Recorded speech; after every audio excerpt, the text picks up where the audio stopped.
Okay, so thank you all for coming back for the third night. I realize this is a lot to ask for people to come 3 nights of their week. Спасибо большое, что вы сегодня снова пришли. Я понимаю, что это уже большое требование с моей стороны, чтобы вы приходили 3 дня в неделю. I'm sure you're all very busy and have many things you could be doing, so I appreciate you being here. Я уверен, что все вы очень заняты, и у вас много других дел, которыми вы могли бы заняться, и поэтому спасибо большое, что вы пришли, я это ценю. Okay, so let's start with just a short meditation. Even with the noise going on, we'll try to do our best to concentrate. Давайте опять начнем с короткой медитации. Даже несмотря на шум, мы будем стараться сосредотачиваться как можно лучше. And so just find a comfortable meditation posture, one that works well for keeping the back straight. Найдите для себя удобную медитативную позу, чтобы ваша спина была прямая. And again, check the other elements of your posture, which I won't go through tonight, but many of you are familiar with those. Проверьте другие аспекты вашей позы. Я не буду опять их перечислять, но вы их уже знаете. But again, the important thing is to maintain this uprightness, this straightness to the back, but then to be very relaxed. Опять же, самое главное, это чтобы ваша спина была прямой, но при этом вы были расслаблены. So we're going to work with the breath for just a few minutes in silence. Мы таким образом поработаем с дыханием несколько минут в тишине. And so if you have a technique that you use with the breath, feel free to use that. И если у вас есть какая-то техника, которую вы используете, когда медитируете на дыхание, пожалуйста, используйте ее. If not, then you can tune into the sensation that occurs just inside the nostrils, towards the tip of the nose. Или если нет, то наблюдайте за ощущениями, которые возникают на кончике носа в ноздрях. Making that your meditation object, try to stay present with that sensation as you breathe in and breathe out. Это ваш объект медитации. Попробуйте оставаться в присутствии, да, с этим объектом, пока вы вдыхаете и выдыхаете. And if we find that the mind gets distracted, remember yesterday we talked about this element that we call introspection. Если вы обнаруживаете, что ваш ум отвлекается, то вчера как раз мы говорили об элементе, о факторе, который называется бдительность или интроспекция. So if we're maintaining our mindfulness of the breath, there's no problem. But if introspection checks in and sees that we aren't, then we have to correct things. Если наше памятование достаточно сильное, так что мы уже не отвлекаемся от объекта, то все нормально, нам не нужна бдительность. Но если что-то идет не так, с помощью бдительности мы проверяем, все ли в порядке или что-то не в порядке. If our introspection finds that we're thinking about things that we're planning or remembering things from the past, or we've gotten distracted to sounds, then we have to correct things. Если с помощью бдительности мы замечаем, что отвлеклись на мысли о будущем, на какие-то планы, или наоборот, мы вспоминаем что-то из прошлого, или, например, отвлекаемся на звук, то мы восстанавливаем свое внимание и мягко возвращаем его обратно к объекту. And at that point, we simply let go of what it was that distracted us and return to the breath. Мы просто отпускаем то, что нас отвлекает, и возвращаем внимание обратно. And restore our mindfulness of the breath. Мы восстанавливаем памятование нашего дыхания. So let's do this in silence for just a few minutes, and I'll lead you in setting motivation for tonight. Итак, давайте несколько минут в тишине помедитируем, и после этого установим мотивацию на сегодняшний вечер.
So to set our motivation tonight, I thought we would go back to the topic we meditated on briefly in the first session.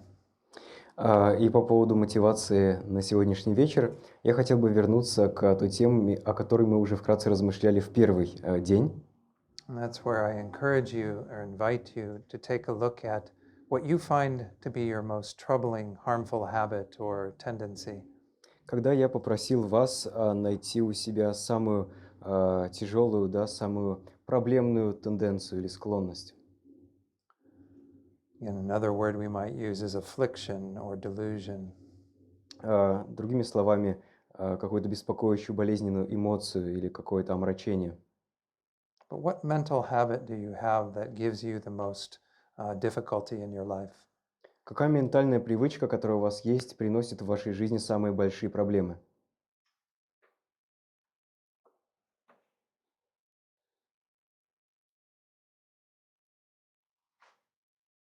And then let's investigate that in terms of the causes and conditions that give rise to that. И давайте исследуем теперь ее в плане причин и условий ее возникновения.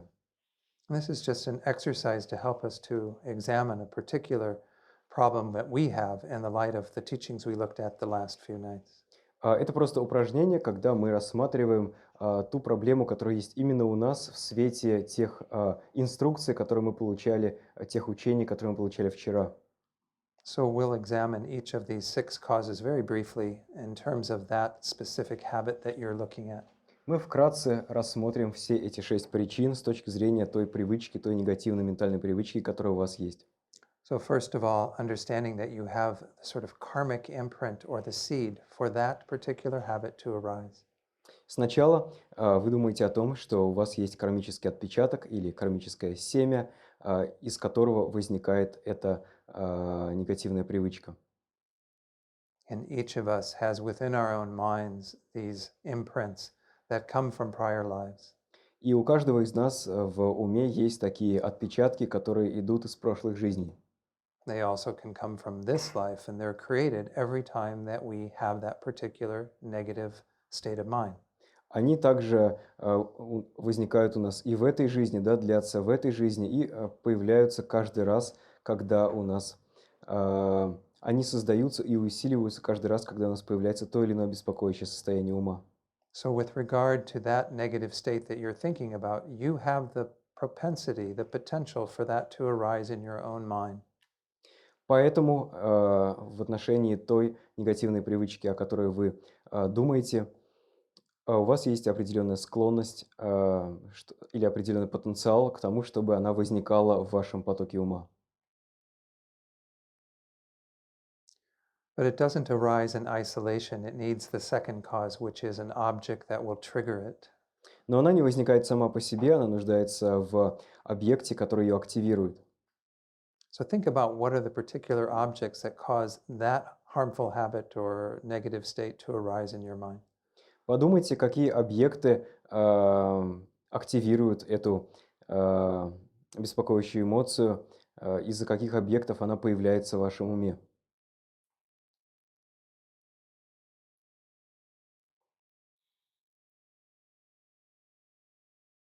And the third factor is how we are thinking about that object, what we call our mistaken conceptualizations. Третий фактор – это то, как мы думаем об этом объекте. Это то, что называется ошибочные концепции. So we are tending to exaggerate qualities in that object that cause this negative state to arise. Мы привыкли преувеличивать качество объекта, из-за которого у нас возникают эти беспокоящие состояния. We imbue that object with qualities that aren't even there inherently. Мы наделяем этот объект качествами, которые не являются присущими, не являются неотъемлемыми для него. And then we exaggerate and embellish them beyond the way that they actually are there for us. И после этого мы приукрашиваем, мы преувеличиваем эти качества еще больше. And we have many other thoughts that we engage in as well, such as the storylines we tell ourselves about that, and so on. И у нас возникают различные мысли в связи с этим. Наш ум рассказывает истории, различные сюжеты. Again, as Geshe Sopa said, when these three come together in particular, the karmic imprint, the object, and the mistaken thinking, then we have everything ripe for that particular negative state to arise. И, как говорил Геша Сопа, если у нас есть первые три причины, кармические отпечатки, объекты и ошибочные концепции, то все уже готово к тому, да, ситуация полностью созрела для того, чтобы возникло то или иное беспокоящее состояние. But then there are three other factors that we can examine very briefly to see if they also play a role. Есть также три других фактора, которые мы вкратце можем исследовать, чтобы понять, играют ли они роль в случае с нашей проблемой. The first is, have we made this stronger through the force of familiarity and habituation? Первое из них – это сделали ли мы это беспокоящее состояние еще сильнее за счет привыкания к нему. Here we're not talking about the karmic imprints, we're talking about our tendency to continue to do that, have that negative state of mind again and again ourselves, from our side. Здесь не идет речь о кармическом отпечатке, а о нашей собственной готовности, да, о нашем собственном стремлении снова и снова пребывать в этом беспокоящем состоянии. So no doubt with the ones that you've chosen, this is one of the factors, is that we have become very familiar with that mind, that negative state. И нет никаких сомнений в том, что если вы выбрали это состояние ума, если оно для вас является особенным, то должно быть, вы очень сильно к нему уже успели привыкнуть. And another factor, the fifth one, is that perhaps we also have misleading companions or friends who influence us. Пятый фактор, или второй в этой группе, из трех, возможно, у нас есть различные друзья, которые влияют на нас в худшую сторону. Are there people in your life who encourage those negative states to arise in you because of their involvement in your life? Есть ли в вашей жизни те люди, которые усиливают в вас это беспокоящее состояние тем или иным образом, да, участвуя в вашей жизни?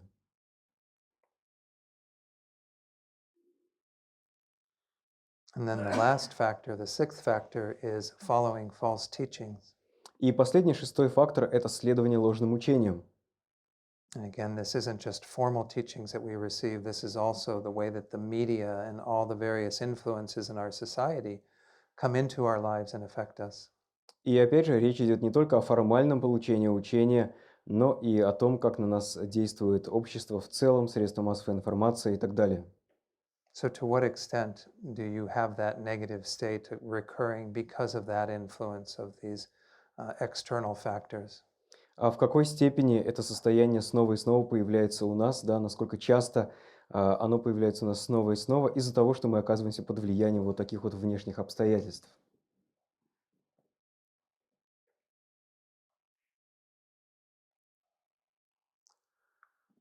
So Lama Sopы Rinpoche, in his recent book on the Four Noble Truths, says that these delusions, these negative states arise due to causes and conditions. И Лама Сопы Ринпоче в своей книге говорит о том, что эти беспокоящие состояния ума возникают в силу причин и условий. But they can also be eliminated and counteracted through the force of other causes and conditions. Но их также можно устранить и можно противодействовать с помощью других причин и условий. So knowing that this is what we're going to primarily look at tonight, generate a motivation to want to know the antidotes to these delusions. И осознавая это, сегодня вечером зародите мотивацию постараться узнать о тех противоядиях или о тех противодействующих силах, с помощью которых мы можем справляться с этими беспокоящими эмоциями, состояниями. To want to know exactly how to counteract these negative states so that we can lessen their impact on our lives and eventually eliminate them. Потому что мы хотим узнать, каким образом противодействовать этим беспокоящим состояниям, чтобы уменьшить их, чтобы они меньше мешали нам жить, и в конечном счете, чтобы полностью от них избавиться. And initially, we just want this simply for ourselves because we understand that we will have greater peace and happiness when we are able to let go of those negative states. И вначале мы делаем это в первую очередь для самих себя, потому что мы хотим найти спокойствие и счастье. But we will also be the source of greater joy for others when we have done that work. Но устранив эти беспокоящие состояния, мы также станем источниками радости и счастья других живых существ. So also hold the motivation of being here for the welfare of others. Поэтому также сохраняйте мотивацию, что вы здесь ради блага других. And if you're familiar with the motivation of bodhicitta, going to that extent to think that you will develop your mind fully to be able to benefit others through what we do here tonight.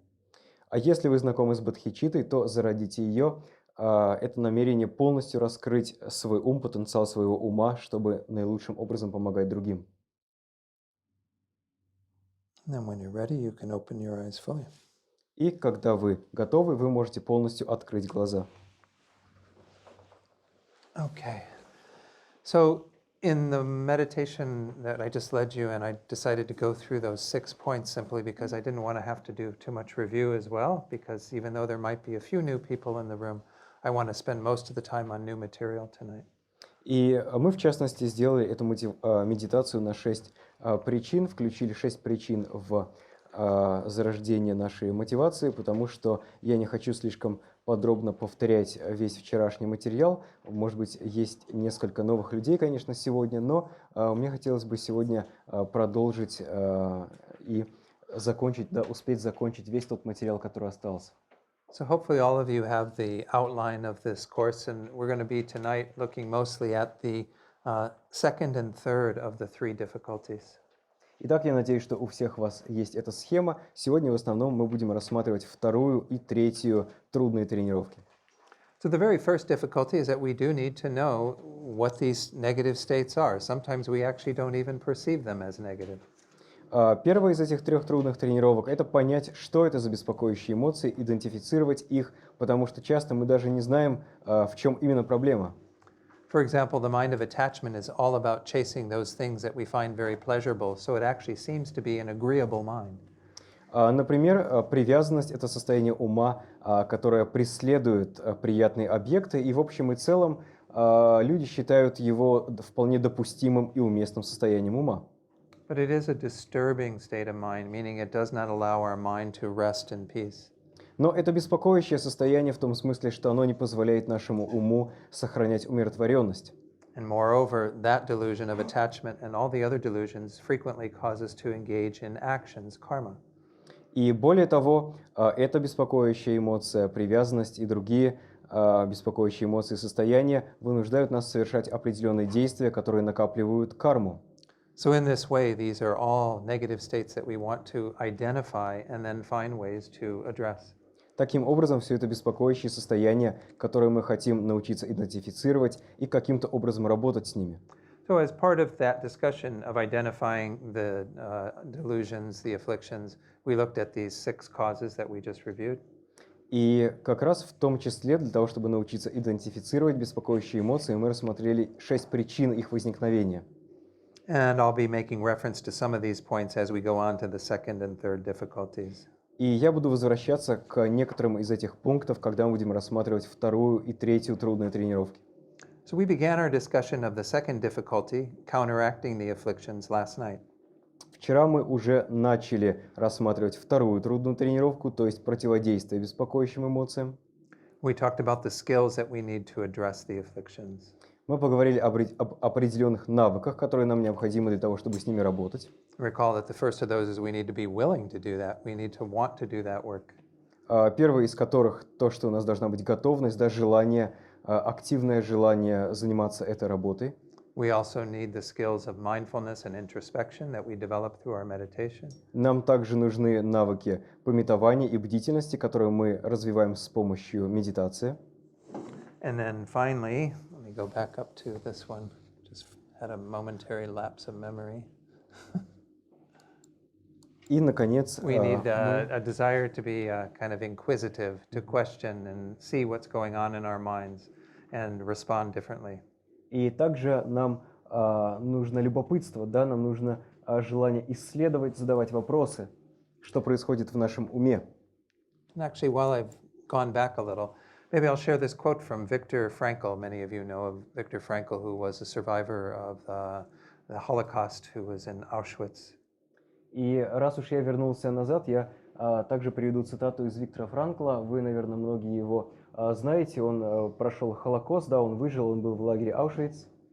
So he said that between stimulus and response, there is a space. Он сказал, между стимулами и нашей реакцией на них есть пространство.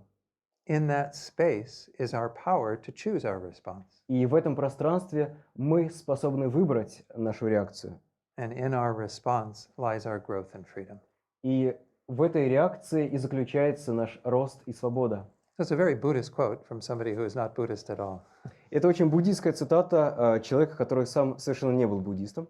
But this is really what we're trying to do in looking at the delusions through this seminar here. Но именно это мы пытаемся делать, работая на этом семинаре с беспокоящими эмоциями, состояниями. Is to recognize that we have to stop having our habitual reaction to these things in our lives, these various stimuli. Нам важно осознать, что нам нужно прервать нашу привычную реакцию на все эти окружающие стимулы. And we need to choose a more positive response. И вместо этого выбрать более позитивный ответ или реакцию. Something that we can become more habituated to doing so that we can be more at peace ourselves and help others to do that. И постепенно развить силу этой новой позитивной привычки, чтобы мы сами обрели спокойствие ума и помогли другим сделать то же самое. So as I introduced last night, when it comes to the actual way of counteracting the afflictions, we can say that there are 3 lines of defense. И также вчера я упомянул о том, что если говорить собственно о противодействии беспокоящим эмоциям, то можно выделить 3 линии защиты. And the first line of defense is going to fit into this category of counteracting the afflictions, and it's what I'm simply calling avoidance.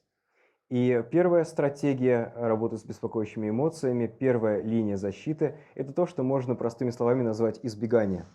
The second line of defense is also under the second difficulty of counteracting the afflictions, and it's called reframing through temporal antidotes. Вторая линия защиты также относится к противодействию беспокоящим эмоциям, ко второй из 3 трудных тренировок. И здесь речь идет о переосмыслении с помощью временных противоядий. The third line of defense of undermining through the ultimate antidote is actually part of the third difficulty of eliminating the afflictions, but I simply put it on the slide here because these are all the ways that we counteract. И третья линия защиты – это подрыв, полное устранение этих беспокоящих состояний с помощью главного противоядия. И здесь, на этом слайде, они все 3 линии защиты приведены вместе, но третья линия защиты относится уже к третьей трудной тренировке – трудность в уничтожении беспокоящих эмоций.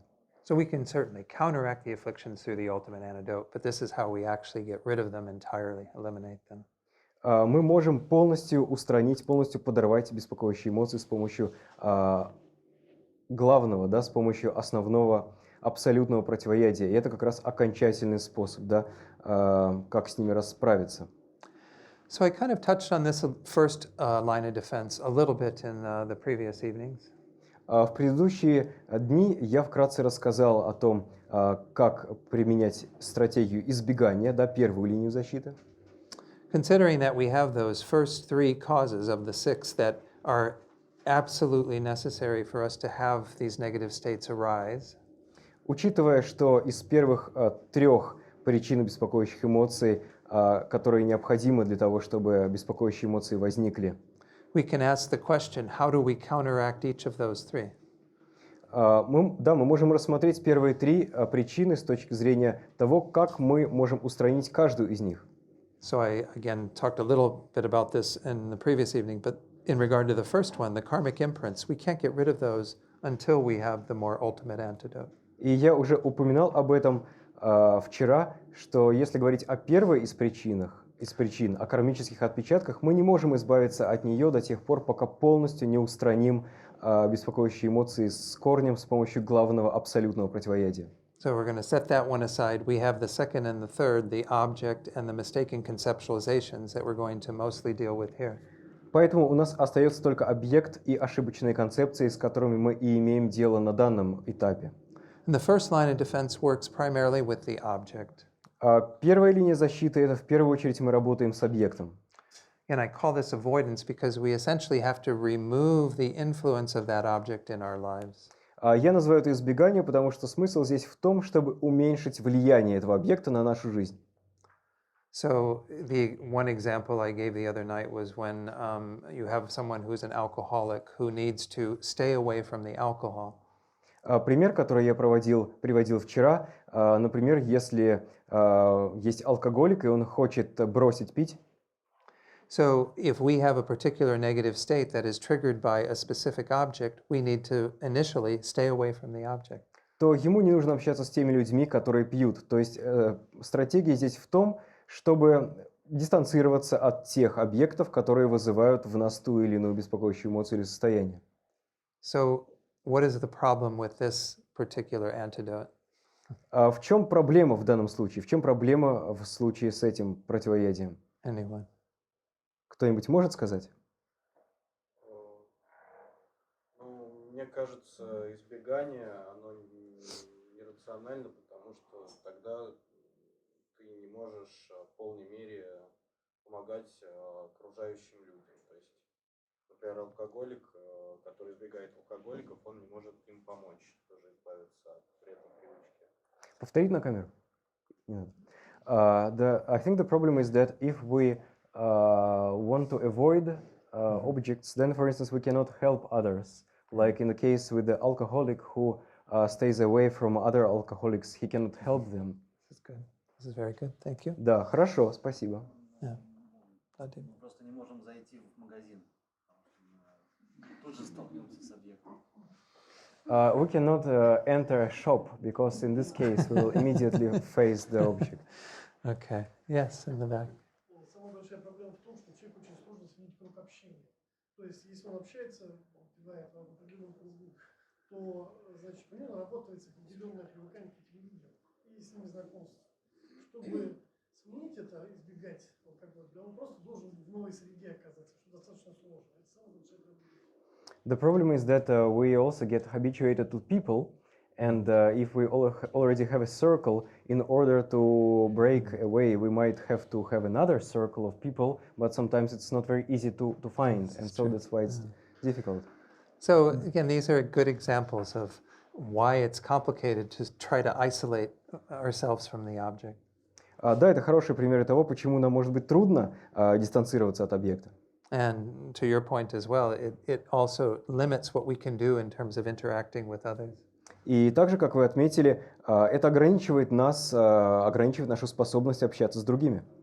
So this is just the first line of defense because most of us have to start there. Но это только первая линия защиты, потому что большинство из нас начинают именно с этого.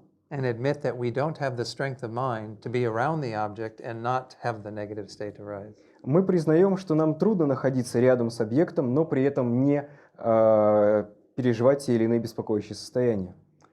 So even this first idea of physically removing oneself from the object doesn't mean that we shouldn't also work on our minds when we take that step. И эта идея, что нам нужно или что есть такая возможность, есть такой вариант избегания объекта, не означает, что нам нужно перестать работать над своим умом, да, просто избегать всего и все. And that's kind of the second idea that's presented in regard to avoidance, which is to mentally distance oneself. И вот почему здесь также говорится, да, здесь приводится еще одна идея по поводу избегания, что мы можем взять не только физическую, но и ментальную дистанцию. So here we're still not creating a real strength of mind, but we at least have the ability to stay present with the object and not have the delusion, the negative state arise quite so strongly. Мы в этом случае остаемся в присутствии того или иного объекта, но нам нужно суметь не пустить, да, не пустить состояние, то или иное беспокоящее состояние ума или сделать так, чтобы оно не возрастало и не усиливалось. As I mentioned previously, when we're in meditation, we are able to somewhat calm the delusions because we aren't around the object. Я упоминал о том, что когда мы медитируем, то в нашем уме не так много беспокоящих эмоций или состояний, потому что в этот момент мы не находимся рядом с объектом, который их провоцирует. We can bring that same quality of the mind being somewhat still and calm when we are in the presence of the object. Но мы можем также попробовать удержать это качество спокойствия непоколебимости, когда мы находимся рядом с тем или иным объектом. Master Shantideva speaks of this in his 5th chapter of the Bodhisattva Charyavatara. И мастер Шантидева говорит об этом в 5 главе своего текста Бодхичарья Аватара. And he uses the idea of be like a log or a piece of wood. Он говорит: застыньте как бревно. So, does a piece of wood react to what's going on around it? Реагирует ли бревно на то, что происходит вокруг него? No, it just stays very still. Оно просто остается очень устойчивым, да, спокойным. So this does take some great strength of mind, but it is one way to avoid the negative state from arising. It does take some strength of mind, but it is one way to avoid It the requires negative having some strength from Exactly. before. Для этого от нас требуется уже определенная устойчивость ума, да, ментальная устойчивость, но она позволяет, если у нас есть эта способность, да, позволяет нам избегать этих беспокоящих состояний. When I was growing up in the US, we would be told as children that before we said anything or did anything, we should count to 10. Нам в Америке говорили, когда я был маленький, что перед тем, как что-то сказать или сделать, нужно досчитать до 10. This is a bit of that idea that when something triggers you, can you stay kind of in a calmer place and not allow the mind to go so quickly to that reaction? И здесь примерно та же самая идея, если возникает да, какой-то стимул, какой-то объект провоцирует нас, можем ли мы какое-то время хотя бы сохранять спокойствие, да, не реагируя вообще. So this is kind of within this first line of defense, two different ways. We would generally start with the first and then hopefully develop some skill with the second. Таким образом, если говорить о первой линии защиты, мы начинаем с первого аспекта, да, с физического дистанцирования, и потом, если мы можем, постепенно мы развиваем свою способность также и к ментальному, психологическому дистанцированию. And again, these still have some limitations, even that second one, to be like a log. Is it possible to do that and really address the delusions in our minds, these negative states? Но даже у второго аспекта, у второго метода есть свои ограничения, потому что если мы можем застыть как бревно, это еще не означает, что мы можем работать с возникающими беспокоящими состояниями. So we need stronger medicine to really work with our minds in more lasting ways. Нам нужно еще более сильно действующие лекарства для того, чтобы мы могли работать с нашим умом в более долгосрочной перспективе, да, чтобы этот метод приносил более долгосрочную пользу. So there is this other element then that we can look at as our second line of defense that involves more conceptual thinking to combat these negative states. Вот почему мы переходим ко второй линии защиты, которая представляет собой переосмысление той или иной ситуации, когда мы стараемся эти беспокоящие эмоции устранить с помощью размышления, да, переосмысления. So again, in the case of the first line of defense, we're mostly dealing with the object. In this second line of defense, we're mostly dealing with our mistaken conceptualizations.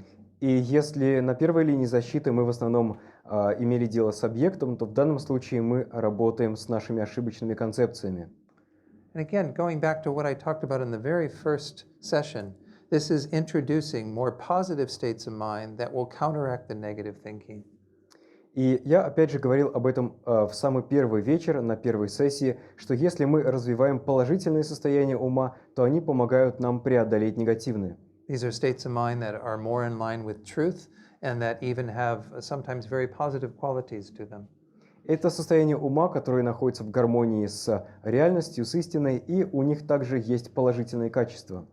So I like to use this term reframing, and we call these reframing them through the temporal antidotes or the antidotes in the moment. Я использую термин переосмысление, и для этого переосмысления мы используем временные противоядия.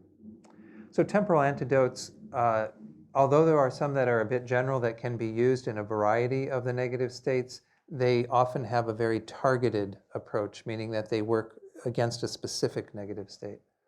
И эти временные противоядия, как правило, есть много разных, да, видов. Мы можем выбрать из множества противоядий против той или иной беспокоящей эмоции, но их особая черта в том, что, как правило, они направлены только на одну конкретную эмоцию. So how I've structured this in order to present the temporal antidotes is that I've introduced in the first 2 points that are here things that are very common from one specific negative state to another. Things that we use in a general way. The methods? Yes. So the first two methods that we're going to talk about can be used in a very general way, regardless of what the specific negative state is. Но вот те методы, которые я упомяну сейчас, это непостоянство и недостатки негативных состояний ума, они могут использоваться в отношении любого беспокоящего состояния.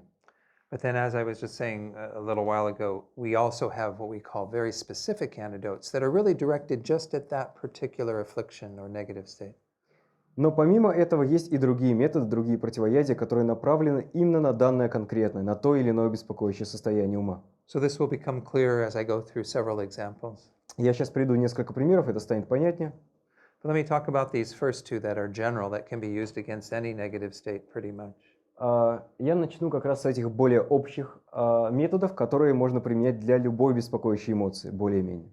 And the first one is to recall impermanence, that things are constantly changing. Первый из этих методов – это вспомнить о непостоянстве, о том, что все постоянно меняется.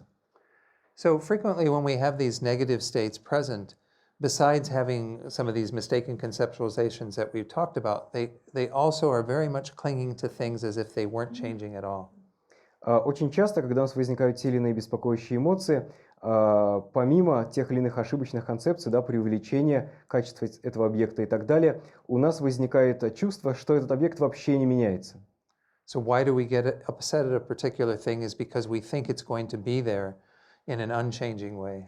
Почему мы расстраиваемся в том или ином случае? Потому что нам кажется, что какая-то вещь должна постоянно быть именно такой, какой она является, не изменяясь. But again, if we think back on our lives, we have evidence that these things aren't constant, that things do change. Но если мы посмотрим на нашу жизнь, то мы увидим, да, станет совершенно очевидно, мы увидим множество свидетельств тому, что вещи постоянно изменяются. Это не так, да, неправильно мыслить, воспринимать их неизменными. In fact, this is one of the most fundamental teachings of Buddhism, is impermanence. И на самом деле это одно из самых основных учений буддизма, учение о непостоянстве. And if we check up, I think we find that we are clinging to some level of thinking things are permanent, unchanging. И если мы проверим, то увидим, что в той или иной степени, на том или ином уровне мы цепляемся за то, что вещи являются постоянными и неизменными. So with, again, most of these negative states, there's some factor involved that thinks that the situation is not going to change. И в случае с возникновением большинства беспокоящих эмоций у нас возникает ощущение, да, мы цепляемся за то, что какая-то вещь, какое-то явление никогда не изменится. And if we recall impermanence, this can be one way of being more in line with truth and helping us to not have that negative state. Но если мы вспомним о непостоянстве, то это поможет нам вернуться в гармонию с реальностью, и в этом случае то или иное беспокоящее состояние ума, та или иная беспокоящая эмоция уменьшится. The second of these three points is, again, very general because every one of these negative states has a disadvantage to it. Второй из пунктов здесь – это негативные качества, да, недостатки этих различных беспокоящих состояний ума. То, что у каждого из этих состояний есть те или иные недостатки. As I say, sometimes it may not be evident to us. For example, with the mind of attachment, frequently we think that it's actually helping us to have pleasure in our lives. Например, как в случае, да, это может быть для нас не очевидно, как в случае с привязанностью, когда очень часто нам кажется, что на самом деле она помогает нам. Это полезная эмоция, благодаря которой мы можем радоваться жизни. But if we look more closely, we can see that there are great disadvantages to all of these negative states. Но если мы рассмотрим эти негативные состояния внимательнее, то мы увидим, что у всех у них есть недостатки. So in the same way that if you went to a doctor and the doctor told you that a particular food that you were eating or something you were doing was very harmful to you, you would then see that action in a different light. Точно так же, если, например, мы пошли к врачу, и врач сказал, что та или иная еда, которую мы едим, или какое-то действие, которое мы совершаем, на самом деле вредит нашему здоровью, мы уже совершенно по-другому будем к этой еде или к этому действию относиться. An example might be smoking cigarettes. И хороший пример – это курение. So if you go to the doctor and the doctor points out the damage that is happening to your lungs, to your system, your blood pressure, all these things, then you might be more inclined to stop smoking. Если вы придете к врачу, и врач скажет, что курение вредит вашим легким, повышает ваше давление и так далее, то есть большая вероятность, что вы сможете бросить курить. So this might seem very simple, but it's actually a very powerful antidote. Это может казаться очень простым, но на самом деле это очень мощное противоядие. Because if we begin to see the dangers of following those negative states, hopefully we will have some ambition to overcome them. Если мы увидим негативные эффекты из-за этих негативных эмоций, беспокоящих состояний, то у нас будет больше амбиций от них избавиться. So then the third one, as I said, are the things that are very specific to each of these because they end up creating kind of an opposing force. Что же касается конкретных, да, now you're speaking about the ones The that... third one, the specific antidotes. Что же касается тех противоядий, которые являются конкретными и направлены на конкретную беспокоящую эмоцию, то она создает, да, then what they do? I'm sorry. They create an opposing force. Она создает определенную противодействующую силу. So, for example, in the way that we can't have light or darkness present when there is light, those are directly opposing each other. То есть точно так же, как у нас не может быть тьмы или темноты, если включен свет, то эти различные эмоции, да, позитивные и негативные, они могут присутствовать одновременно, они являются противоположностями. So again, they will be very specific to the individual negative state that we're talking about. И они направлены, каждая из них направлена на то или иное конкретное беспокоящее состояние ума, против которого оно работает. So let's go through some examples so that we can get familiar with this so that we can then use these tools. Итак, давайте рассмотрим различные примеры, чтобы лучше познакомиться и научиться использовать эти инструменты. So what I'm going to do is those three things, impermanence, disadvantages, and the specific antidotes, I'm going to talk about them in regard to a couple of these negative states, some that we've already discussed, as well as one that we haven't. Итак, я буду проходить по различным беспокоящим эмоциям и рассматривать их с точки зрения того, как к ним применять размышления о непостоянстве, размышления о их недостатках и конкретные противоядия, которые помогают против данной конкретной беспокоящей эмоции. Okay. So attachment or desire, this mind that is craving objects that we find pleasurable. Итак, привязанность или желание, когда наш ум цепляется, да, жаждет тех объектов, которые кажутся нам приятными. The first of these three then is to recall impermanence, and let's look at how we would do that with attachment. Итак, первый из наших методов – это вспомнить о непостоянстве, и давайте рассмотрим, как делать это в случае с привязанностью. The first is to have that understanding that the object never lasts, that the object doesn't continue to give us that pleasure. Во-первых, нам важно понимать, что этот объект не длится вечно, и поэтому он не сможет постоянно давать нам это приятное ощущение.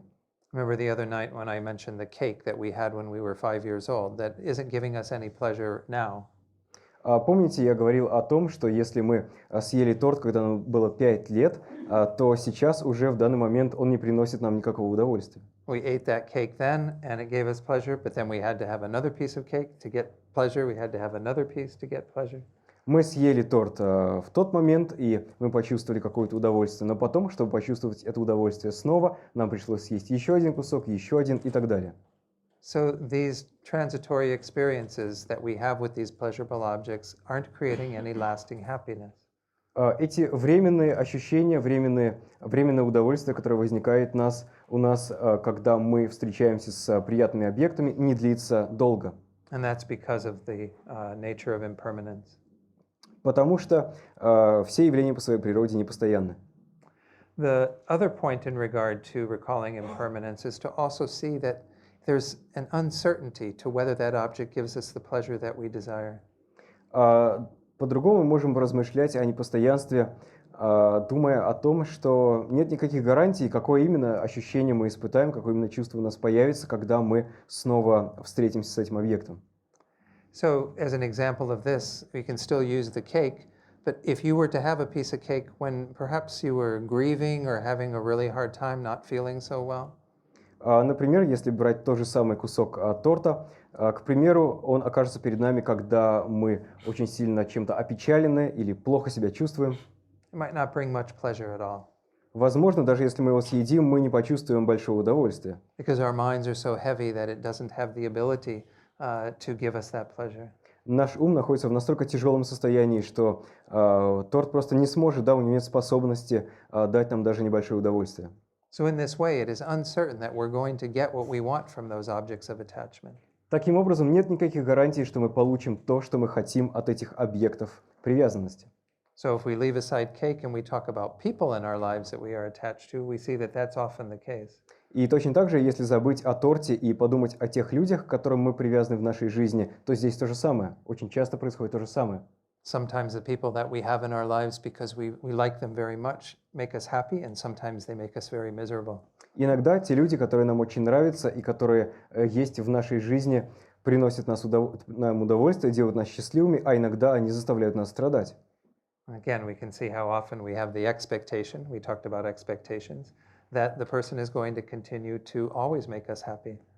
И опять же, как мы говорили вчера об ожиданиях, у нас есть ожидание, что этот человек снова и снова будет приносить нам радость. But these objects of attachment are uncertain. There's no rule that they will always bring us that pleasure and happiness. Но по поводу этих объектов привязанности нет никакой гарантии, нет никакой определенности, нет правила, что они всегда будут приносить нам удовольствие.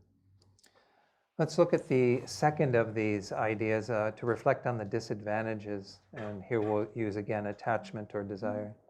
И теперь давайте рассмотрим второй пункт для того, чтобы... второй пункт — это размышление о недостатках того или иного беспокоящего состояния ума, и мы рассмотрим его, опять же, на примере желания и привязанности. So the first is that attachment only feeds the dissatisfied mind. It only increases our dissatisfaction. А привязанность только усиливает, только подкармливает неудовлетворенность в нашем уме. They often use the example that following the mind of attachment is like drinking salt water to quench your thirst. Очень часто используют пример с соленой водой. Если мы пытаемся удовлетворять свою жажду, да, свое желание с помощью объектов привязанности, это все равно, что пить соленую воду, которая не удовлетворяет нашу жажду. We get one object of attachment, then we want another one, we want the better one, we want the new model, and so on. У нас нам нужен один объект привязанности, потом нам нужен уже другой, нам первого уже мало и так далее. Да, мы переходим к третьему и так далее. We can see in our world how advertising new products is based on this idea. Да, например, какая-то новая модель телефона и так далее. Мы видим, как в нашем мире реклама постоянно как раз пользуется именно этой идеей. Telling us that we won't be happy unless we have the new phone with the new features and so on. В рекламе говорится, что мы не будем счастливы, если не купим новый телефон с новыми характеристиками, качествами, функциями и так далее. So this keeps us caught up in a cycle of simply chasing after this idea of new and better and getting more and more things. Привязанность и желание просто удерживают нас в этом цикле, в этой погоне за новыми, все более привлекательными явлениями. Another idea is that attachment gives rise to other negative states of mind, such as jealousy, possessiveness, anger, and so on. Другая проблема, другой недостаток — это то, что из желания возникают другие беспокоящие состояния ума, такие как ревность, собственничество, гнев, неуверенность в себе и так далее. I won't go through all of these, but we can certainly see that if we are quite attached to something in our lives, then we get very possessive, we get angry when others threaten it, or it's in danger, and so on. Я не буду вдаваться в подробности, но в целом, если мы к чему-то очень сильно привязаны, то у нас возникает, например, очень сильное чувство собственничества или гнева, когда другие посягают на то, к чему привязаны. Jealousy also arises frequently because even though we have the things we possess, we become very envious of what others have. Или, например, зависть очень часто возникает из-за привязанности, потому что, будучи привязанным к тем вещам, которые есть у нас, мы также можем чувствовать очень сильную зависть по отношению к людям, у которых есть что-то еще, что-то другое, лучшее, новое и так далее. And we think we won't be happy unless we have what they have or even better than what they have. И нам кажется, что мы не будем счастливыми до тех пор, пока не получим то, что есть у них, или даже что-то лучшее. So we can see that there's many disadvantages to this mind. Мы видим, что у этого состояния ума есть много недостатков. In the Buddhist teachings, we can say attachment also keeps us in samsara, in the cycle of existence. И с точки зрения буддийского учения мы также можем сказать о том, что привязанность удерживает нас в сансаре, в круговороте бытия. This mind of craving and desire is at the root of so much of our continuing to go from life to life. Эти чувства страстного желания, цепляния, жажды, именно они удерживают нас в этом круговороте бытия, где мы вынуждены перерождаться снова и снова. Attachment also distracts us from achieving realizations on the path because it gets us caught up in more samsaric patterns and we don't engage in what we need to do to achieve liberation and enlightenment. Также привязанность отвлекает нас от достижения реализации на пути, потому что мы повторяем определенные действия, определенные паттерны, связанные с этой привязанностью, и да, на это уходит наше время, силы, мы не можем посвятить себя тому, что необходимо для того, чтобы достичь цели нашего духовного пути. So we stay up all night watching Netflix and we don't get our meditation practice done. Например, мы смотрим всю ночь Netflix, и у нас не хватает времени на то, чтобы помедитировать, сделать нашу регулярную практику. So these are perhaps larger ways that we can see the disadvantages. Вот таким образом, да, мы можем подробно рассмотреть различные недостатки того или иного состояния ума. So again, attachment has its own way we reflect on impermanence and the disadvantages, but then there are these specific antidotes that target directly against attachment. О каком бы негативном состоянии ума ни шла речь, мы всегда можем размышлять о непостоянстве и о его недостатках, но помимо этого у каждого негативного состояния есть конкретные определенные противоядия, которые помогают справиться с ним. So with attachment, what we are doing, as I've taught earlier, is that we are looking at an attractive object and exaggerating the attractive aspects, the pleasurable aspects. Если посмотреть на то, как работает привязанность, мы берем тот или иной объект и преувеличиваем его положительные аспекты, его положительные качества. So when we're doing that, we're blind to the unattractive aspects. И когда это происходит, то мы не видим непривлекательных, негативных аспектов или качеств этого объекта. So one of the most powerful ways to counteract attachment is by saying, let's focus on the unattractive aspects that are in direct contrast to our focusing on the attractive aspects. Поэтому один из методов противодействия привязанности, когда мы решаем обратить свое внимание на непривлекательные аспекты того или иного объекта, для того, чтобы наше внимание не было сосредоточено только на привлекательных аспектах. So one of the classic examples of this is what's taught in Master Shantideva's 8th chapter of the Bodhisattva Charyavatara. И классический пример – это то, о чем говорит мастер Шантидева в 8 главе Бодхичарья-аватары. Of course, Shantideva was teaching to monks, so he used the example of a woman's body. Шантидева был монахом, или он учил монахов, и поэтому он использовал пример с женским телом. But it would be the same thing regardless of what gender body you were attached to. Но это не важно, это может быть то же самое, независимо от того, к какому полу, к телу какого пола вы лично чувствуете влечение. When we are attached to someone's physical body, we are attached to really just what's on the surface. Когда мы чувствуем влечение к чьему-то физическому телу, то нас влечет именно то, что мы видим на поверхности. The shape of the face, the look of the eyes, and so on, these features. Форма тела, выражение глаз и так далее. But we aren't seeing everything that is this far down below the surface. Но мы не видим то, что находится под поверхностью. Much less deeper than that, more inside the body. Да, не поверхностно, а в глубине внутри самого тела. And in this 8th chapter, Master Shantideva picks this all apart to come to understand everything that is just underneath the skin.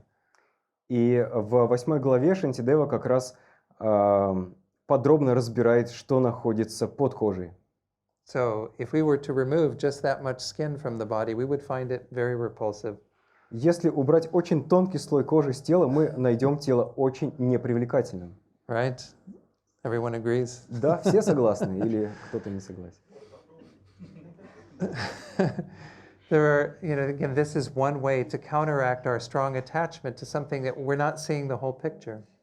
Таким образом, один из способов противодействовать сильной привязанности, сильному желанию, это увидеть всю картину в целом. Now, again, it doesn't mean we go to the extreme of finding everyone around us unattractive completely. С другой стороны, нам не нужно ударяться в обратную крайность, когда нам все вокруг нас начинают казаться непривлекательными. but rather that we are trying to lessen our attachment by bringing ourselves closer to reality. Мы просто стараемся уменьшить нашу привязанность, возвращаясь к реальности. There are attractive features to this object, but there are a lot of unattractive features as well. У этого объекта есть привлекательные качества, но также у него есть и непривлекательные качества. So the body is one example that we can use to see how we would apply that antidote. Тело – один из примеров, который мы можем рассмотреть, чтобы понять, как практиковать это противоядие. We can also reflect on the fact that ultimately, in the end, we will have to separate from that object. Но также мы можем рассмотреть, подумать о том, что в конечном счете рано или поздно нам придется расстаться с этим объектом. And even given that there is impermanence, that things do change in time, if we have someone or something in our lives that we are very attached to, it is inevitable that we will have to leave it behind. И учитывая то, что все вещи непостоянны, что они постоянно меняются, если в нашей жизни есть что-то или кто-то, к кому мы сильно привязаны, нет никаких сомнений в том, что рано или поздно нам придется расстаться. So going back to that mind of attachment, one feature of that mind is that it doesn't want to be separated from that object. Потому что если вернуться к характеристикам привязанности, одна из его характеристик в том, что мы не хотим расставаться с объектом привязанности. So by recalling that we will inevitably have to be separated from that object, this acts as an antidote directly to that thought of I don't want to be separated. И если мы вспомним о том, что рано или поздно нам непременно придется расстаться с этим объектом, это выступает в качестве противоядия против данной конкретной мысли, что я не хочу никогда расставаться с этим объектом. So again, these are kind of very sobering things to think about. They're very hard for us in some way. Это очень трудные, но очень отрезвляющие мысли, над которыми мы можем размышлять. But they are much more in line with reality than the mind of attachment. Они, тем не менее, находятся в значительно большей гармонии с реальностью, чем привязанность. As I said, if we think about things more correctly, we are creating a positive state of mind, and we are also then not allowing the negative state to arise. Потому что, опять же, если мы видим реальность правильно, то в этом случае у нас будут возникать положительные состояния ума и не будут возникать негативные. I had one teacher in San Francisco many years ago whose name was, I think it's Tupten Chodak. We used to just call him Chodak. У меня был учитель в Сан-Франциско много лет назад. Его звали, по-моему, Туптан Чоджак, но мы его назвали просто Чоджак. And he used to travel around with one of his Buddhist friends. Он много путешествовал с одним из своих буддийских друзей. And this man would always talk about everything he owned in the past tense. Который всегда говорил о всех вещах, которые ему принадлежат в прошедшем времени. So he has the watch on his wrist, but he thinks of it and talks about it as saying, "Oh, this watch that I used to have." Например, у него на руке могут быть часы, но он вам о них скажет в прошедшем времени. Он скажет: эти часы, которые раньше были моими. These clothes that I used to own. Или это одежда, которая раньше принадлежала мне. And it was a way for him to train his mind to always think about that fact that he would not be owning those things forever. И это была его личная тренировка ума, то, что он постоянно напоминал себе о том факте, что он не будет обладать этими вещами всегда. So it might sound funny to do that, but there's a real good purpose in doing that. И это может звучать смешно, когда кто-то так говорит, но у этого есть очень хорошая цель. So let me stop here and see if there's any, if this is clear in the way that I presented these three different ideas in regard to attachment. Давайте на этом пока остановимся. Есть ли у вас какие-нибудь вопросы по поводу вот этих трех различных методов противодействия привязанности? Yeah, Vitaly. Положим, нам нравятся определенные идеи или воззрения. Как вот распознать, есть ли к ним привязанность или не привязанность? То есть, как со стороны человека не очень понятно. То есть, может быть, какие-то советы, как распознать? Нужно на камеру повторить? Я думаю, что слышно. So if we might have certain views, certain ideas we might feel attached to, but for us it might be difficult to understand that there is an attachment to this idea. How to deal with that? With attachment to ideas, specifically. Okay. Could you give an example that's a little more specific? Karma. Итак, например, привязанность к карме. I guess I need more information. How does that manifest, attachment to karma? This is a question, maybe. Oh, so you're asking, is it possible? Okay, I understand. Attachment to the teachers. Attachment to the teachers. You know, it's interesting when they talk about objects that are imbued with qualities, such as the Buddha, the Sangha, and so on, teachers. They often say that you can't have attachment for them. You can't have that delusion.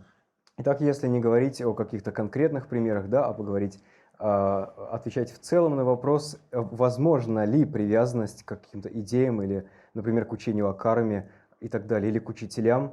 Часто говорится о том, что если объект уже наделен какими-то качествами, например, Будда или Санга, то нельзя, невозможно иметь привязанность к этим вещам. And why they say that so is because we cannot overestimate the qualities that they possess. И почему? Потому что мы просто не можем преувеличить те качества, которыми они обладают. Because they're imbued with amazing qualities. Потому что они обладают замечательными качествами. And we also try to see them again as not having any faults. И более того, мы специально пытаемся видеть их безошибочными, безупречными. But I think we each have to check up and see what exactly is our mind when we are relating to teachers or other holy beings. Но нам важно посмотреть, что именно происходит в нашем уме, когда мы взаимодействуем с учителями или с святыми существами. And we also have to check up the teachers that we are having those states of mind towards to see if they really do have those qualities. И нам важно также проверять тех учителей, в отношении которых мы мыслим таким образом, качества которых, да, мы рассматриваем, в которых мы видим положительные качества, обладают ли они этими положительными качествами или нет. So if our thinking is correct and the person is a holy being, then maybe it's more like admiration, awe, these types of ideas, and it's not attachment. И если мы обнаружили, что это существо действительно обладает этими невероятными качествами, то в этом случае те чувства, которые мы испытываем, будут благоговением, восхищением, но не привязанностью. But if there's something that's gone wrong, then maybe we are having attachment for a person in the same way that we would have attachment for anyone else. Но если что-то пошло не так, то, возможно, это обычная привязанность, точно такая же, как у нас может возникнуть к любому другому человеку. I don't know if that helps some. Надеюсь, это был полезный ответ. Any other, is this clear what I spoke about in terms of these three ideas of impermanence, the disadvantages, and then the specific antidotes? Понимаете, да, что я имею в виду, когда говорю о непостоянстве, о недостатках тех или иных состояний ума и о конкретных противоядиях против них? Yeah, Vladimir. Вопрос. У них есть какая-то иерархия, да, по степени влияния, что-то сильнее, что-то слабее, да? То есть мы сначала пробуем одно, если это помогает, второе, и далее. Is there some sort of hierarchy in terms of what is more effective? Is the first one more effective than other? And in which sequence do we need to? We just try different, and. You know, my advice is that as I go through these various things, is to apply them, try them on, and see what works for you. Мой совет в этом смысле: попробуйте разные противоядия и посмотрите, что работает лично для вас. Many of us might be back at the first line of defense and just need to avoid the object. А многим из нас, возможно, потребуется вернуться на первую линию обороны и просто избегать тот или иной объект. But when we've had the strength of mind through our familiarity with teaching, such as the teachings on impermanence, maybe we can apply that in the moment and be able to keep the attachment from arising. Но если мы достаточно хорошо познакомились с какими-либо методами, учениями, наставлениями, например, с учением о непостоянстве, то, возможно, нам будет легко применить в тот момент, когда возникает то или иное беспокоящее состояние, применить учение о непостоянстве, поразмышлять о непостоянстве, и это будет эффективно. Okay, so again, and the way that I am presenting this is perhaps again not according to the way you might see it in the traditional texts. И, возможно, то, как я объясняю эту тему, не похоже на то, как вы увидите это в классических текстах. Frequently, when they talk about the temporal antidotes themselves, they just simply say all of these are part of the specific antidotes to attachment, for example. Потому что часто они перечисляют все эти различные противоядия и упоминают о том, что это конкретные противоядия для привязанности, к примеру, да? Just that in my experience, they all tend to say something about the impermanence or the disadvantages, so I'm isolating those two out as something that is quite common to each of the negative states. Но мой опыт показывает, что, как правило, всегда во всех случаях говорится о непостоянстве, говорится о недостатках того или иного беспокоящего состояния, поэтому я выделил их в отдельную категорию. So use what is effective for you, but know that there is some benefit to trying all of these. Поэтому используйте то, что приносит пользу лично вам, но есть некоторый смысл в том, чтобы попробовать все эти различные методы. because it can frequently also point out where we perhaps have to do some additional study and learning to be able to apply the antidotes in that way. Потому что также мы можем обнаружить, что нам нужно изучить ту или иную тему лучше, чтобы мы могли применять это противоядие более эффективно. So can we move on to anger? Ну что, двигаемся дальше к гневу. Everybody's ready to get angry? Все готовы разозлиться? Okay. So let's talk about impermanence in regard to anger or aversion. Итак, давайте поговорим о непостоянстве относительно гнева или отвращения, да, отвержения. So with anger or aversion, we have something unpleasant in our lives that we're reacting to very strongly in this negative way.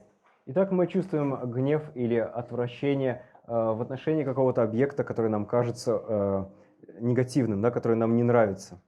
And with the mind of anger, we are frequently thinking that it is going to continue being that we have that strong idea of permanence in regard to that situation, that object. И если говорить о гневе, очень часто ему сопутствует ощущение, что этот объект останется с нами навсегда, что он никогда не изменится и никогда не исчезнет. But everything changes. So when I grew up in the Christian tradition, Catholic tradition, they often use this phrase, "This too shall pass." Но все меняется, и в христианской, в католической традиции, в которой я вырос, очень часто говорят, и это тоже пройдет.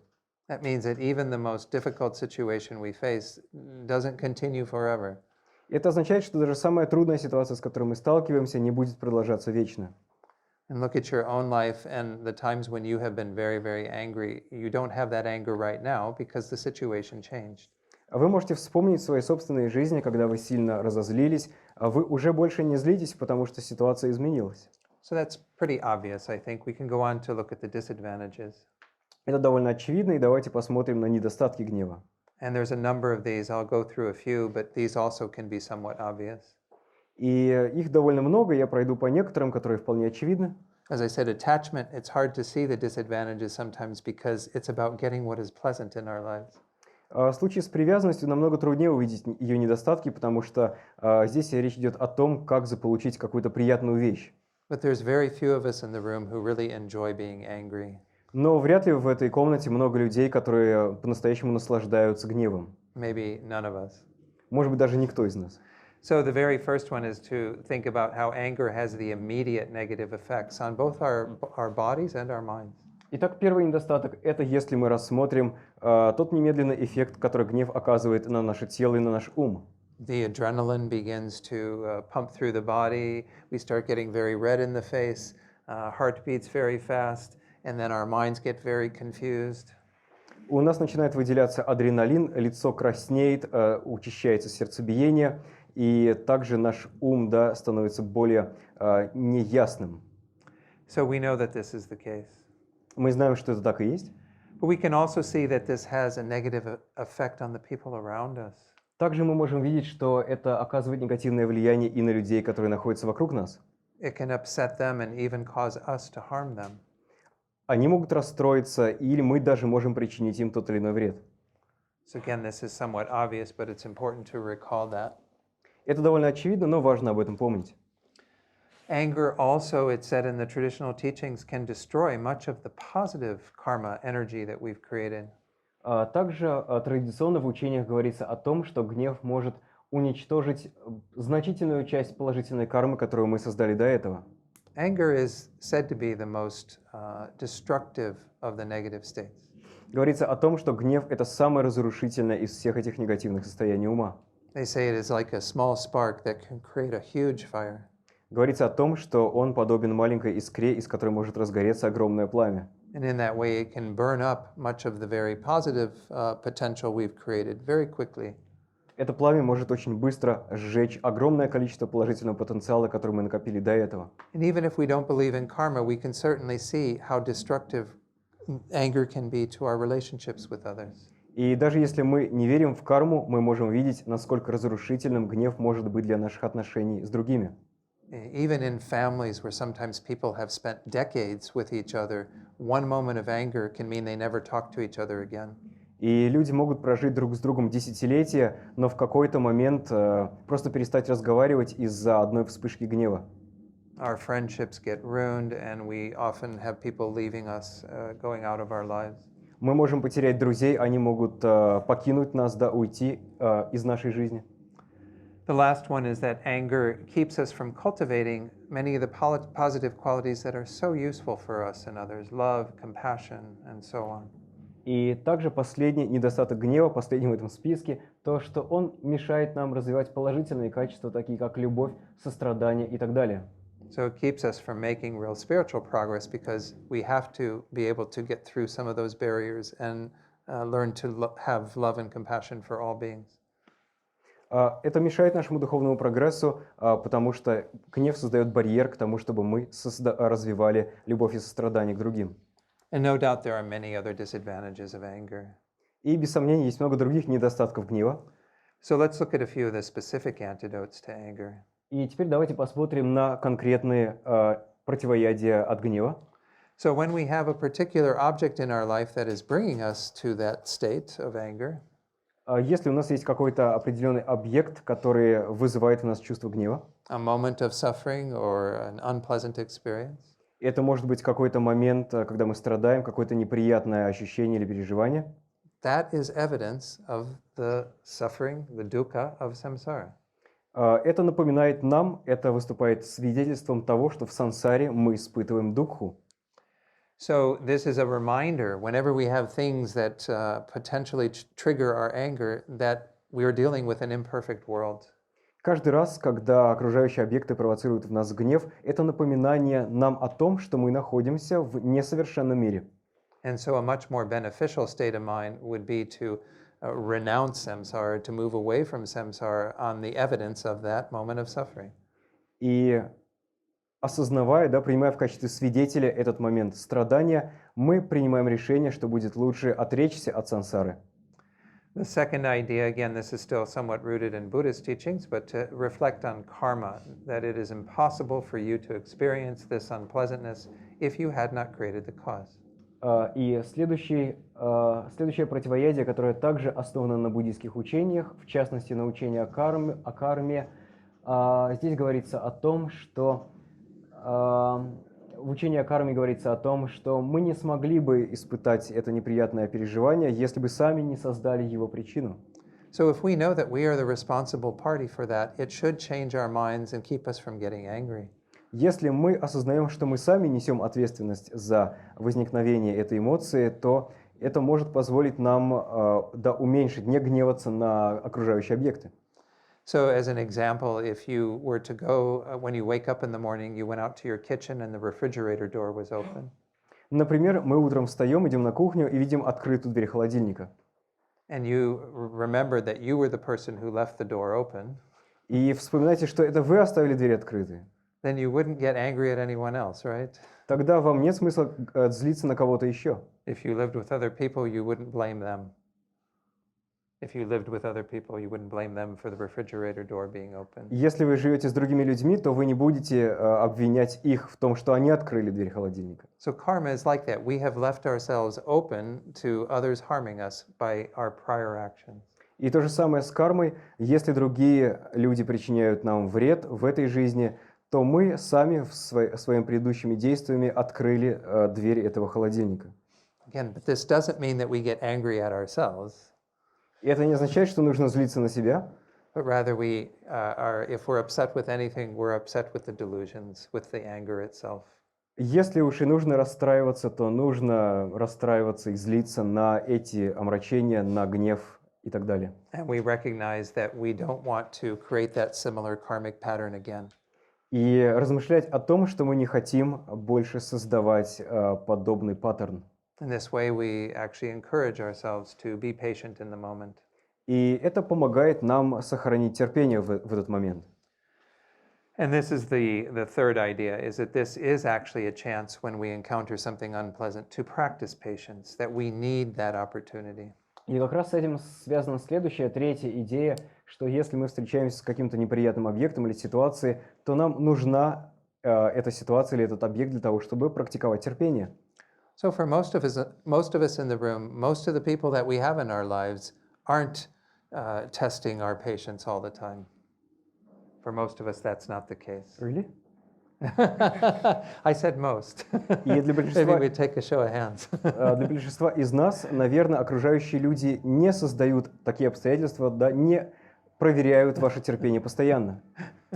Is that the case? Да или нет? Maybe. If we were to actually take note, how many people don't cause us to be impatient? How many people do test our patience? Maybe it's more over here, less over here.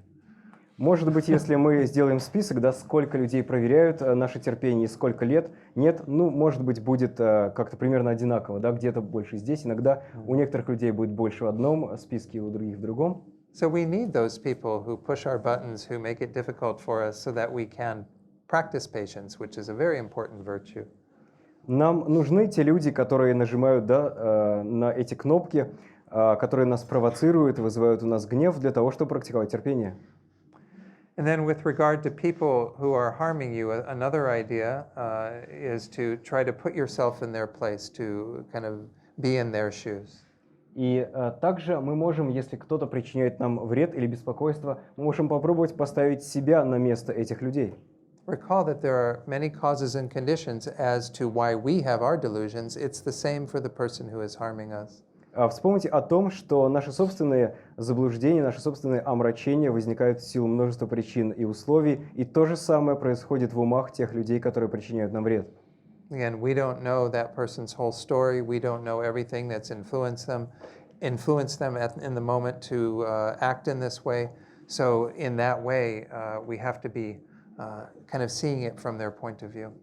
Потому что мы, если мы просто видим этого человека, мы не знаем, что произошло, да, то огромное количество причин и условий, которые повлияли на его поведение, то, что его беспокоит и так далее. Let me go through one more specific antidote. I think there's two, actually. Let me see. With regard to people who you see as having faults, remember that you wouldn't see them if you didn't possess them yourself. This is something many teachers say. И также то, о чем говорят многие учителя, когда вы думаете о тех людях, которые причиняют вам беспокойство, вы бы и не увидели их недостатки, если бы сами этими недостатками не обладали. So if we have someone in our life who we think is very bossy and very kind of full of themselves, they have an inflated sense of self, well, maybe we have that ourselves to some degree. Например, если нам кажется, что в нашей жизни есть какие-то высокомерные, начальственные люди, да, которые раздуваются от важности, дают команды и так далее, мы бы, может быть, не отреагировали на это, если бы у самих не было бы подобного качества. Okay. So the traditional antidote that is kind of directly opposing anger is the idea that when we have others who are harming us, we need to cultivate the mind of love or compassion.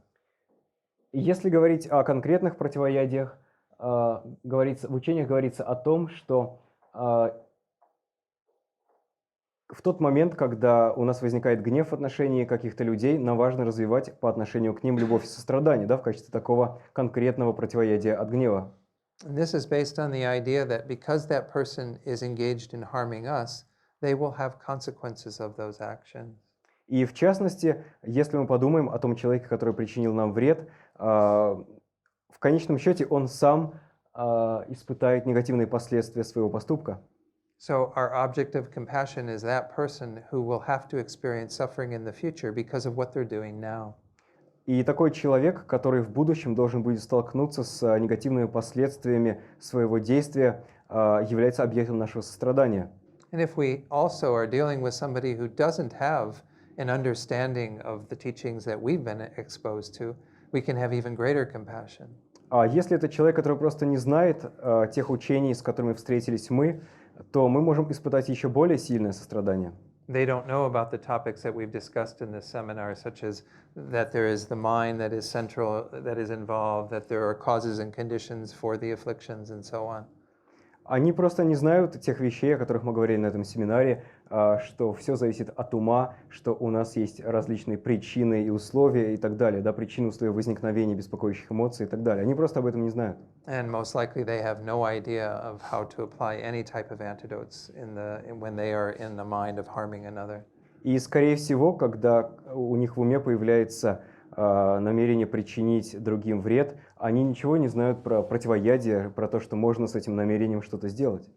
So now we've gone through attachment and anger, which, as I said, if you have any other negative states, no doubt they have some connection to one of those two minds.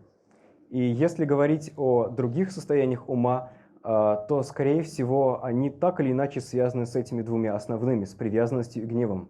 And no doubt they also have a connection to ignorance, but we'll talk about that shortly. И также нет никаких сомнений, что они коренятся в неведении, мы поговорим об этом вкратце. So the antidotes to any other negative states of mind would be similar to attachment or anger, depending upon which of those two delusions this is similar to, the one that you're examining. И поэтому противоядия против других беспокоящих эмоций будут похожими. Да? Можно использовать те же самые противоядия, которые мы рассматривали для привязанности и гнева. Nonetheless, there are also some additional afflictions that are spoken of in the traditional teachings where there are specific antidotes presented. Хотя есть также определенные беспокоящие состояния ума, которые отдельно рассмотрены в учении и для которых также подобраны отдельные специфические противоядия. So let me see if there's questions now on anger, having gone through that one as well, and then if there's time, I'll go into a third example, which is the delusion of pride. Итак, давайте посмотрим, есть ли у вас какие-то вопросы по поводу гнева и то, что с этим связано. И после этого мы перейдем к следующему примеру, а именно к гордыне. Any questions? Yes, in the back. Yeah.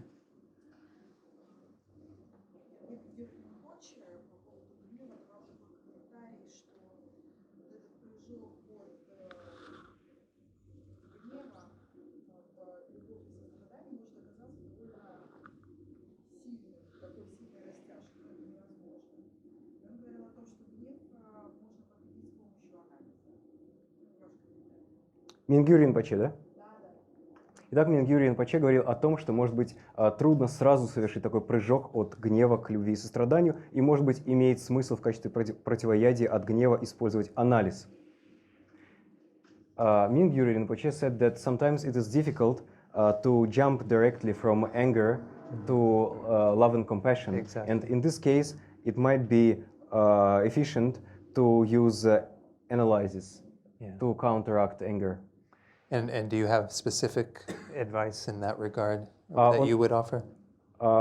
Он дал какой-то конкретный совет, как именно практиковать анализ. Okay. No, he didn't mention that. You didn't mention, okay. Well, and I agree with you. It is very difficult to go right from anger to generating love and compassion. These are very diametrically opposed. Да, я бы с этим согласился. Действительно, может быть трудно перейти непосредственно от гнева к любви и состраданию, потому что это противоположное состояние. So that's why, again, we have many different other tools. And if you try these and you find that they're not working to the strength that you like, then perhaps it does require more analysis and meditation to support that. И вот почему у нас есть разные методы, разные инструменты. Если мы пробуем их применять и видим, что они для нас не работают, то мы можем пробовать другие методы, мы можем продолжать практику медитации, анализа и так далее. As an example, if you have someone in your life who is very problematic for you, gives you a lot of trouble. Например, в вашей жизни есть человек, который приносит вам много трудностей. When you sit in your meditation, calm the mind, but then visualize them in front of you. Вы можете сесть в медитацию, успокоить свой ум и представить этого человека перед вами. And begin to think about some of the ideas that we've discussed. И поразмышлять о некоторых из тех идей, о которых мы обсуждали. That this is a being who is under the control of their own delusions, their own negative states. Что этот человек находится под влиянием своих собственных беспокоящих состояний, своих собственных омрачений. This is a being who will be creating future suffering by what they are doing to you. Что этот человек накопит страдания, которые созреют в будущем из-за того, что он сделал с вами. That this is a being who has the potential to do much better, to be much better, but doesn't yet have all the antidotes to accomplish that. Что у этого человека есть потенциал к тому, чтобы стать лучше, но пока еще он не знает всех методов, всех противоядий для того, чтобы по-настоящему это притворить, раскрыть этот потенциал в жизни. And on the basis of those types of thoughts, we then want to feel love and compassion for them. И на основе этих мыслей мы почувствуем любовь и сострадание к этому человеку. And we generate that on the cushion so that we have some strength of that when we see them in person. И мы сначала вызываем в себе эти чувства любви и сострадания на подушке для медитации, чтобы потом, когда мы увидим этого человека, мы уже были к этому готовы. But don't expect that you can do this just once. Но не ожидайте, что у вас это получится с первого раза. We can't turn around the mind so quickly. Мы не можем так быстро поменять свой ум. I sometimes talk about the Buddhist path in a way that might be kind of depressing. Иногда, говоря о буддийском пути, как бы я объясняю так, что у других это вызывает уныние. But I do so because I think it's important to also be realistic. Но я делаю это специально, потому что мне кажется, что важно быть реалистами. In my estimation, it's like we are a boat on a very fast river. Мне кажется, что нас можно сравнить с лодкой, которая движется по очень-очень быстрой реке. And the first job is to turn the boat around against the stream. И наша первая задача в том, чтобы полностью развернуть лодку против течения. If you've ever tried that on an actual river, you know how difficult it can be. Если вы пробовали на самом деле это сделать на реке с лодкой, то вы знаете, как это трудно. Because the force of the stream will keep you going in one direction. Потому что сила реки, конечно же, будет двигать вас дальше в том направлении по течению, да? But this is the first stage, is to go in the opposite direction. And then there will be the second one. Yeah, then I'll talk about the stream itself. Но это только первая задача, которая перед нами стоит, да, развернуть лодку. So after we've, to some degree, done that work, we have to make the water go in the opposite direction. А потом, развернув лодку в обратную сторону, нам еще нужно плыть в обратную сторону. Because the water is the force of our minds we've had since beginningless time. Но эта вода, да, это сила нашего ума, которая определенная инерция в нашем уме накопилась с безначальной жизни. Just a bit more realistic, but can be a little depressing. Поэтому, если мы будем реалистичными, это может быть таким депрессивным, да, мы можем почувствовать упадок сил. But that's why we have to be very patient with ourselves in this process of trying to introduce these different ways of thinking. И вот почему нам важно быть терпеливыми с собой в этом процессе, когда мы пытаемся освоить эти различные новые типы мышления. I can say from my own experience that it definitely does work over time. Я могу на своем собственном опыте сказать, что определенно эти методы работают по истечении времени, вы это видите. Not that I've done all that work, but that I'm confident that I can do that. Я не хочу сказать, что я уже закончил всю эту работу, но я вполне уверен, что я могу ее сделать. Okay. Thank you. Спасибо за ваш вопрос. All right. Let me quickly go through pride, and then we'll get, I really want to get to the ultimate antidote.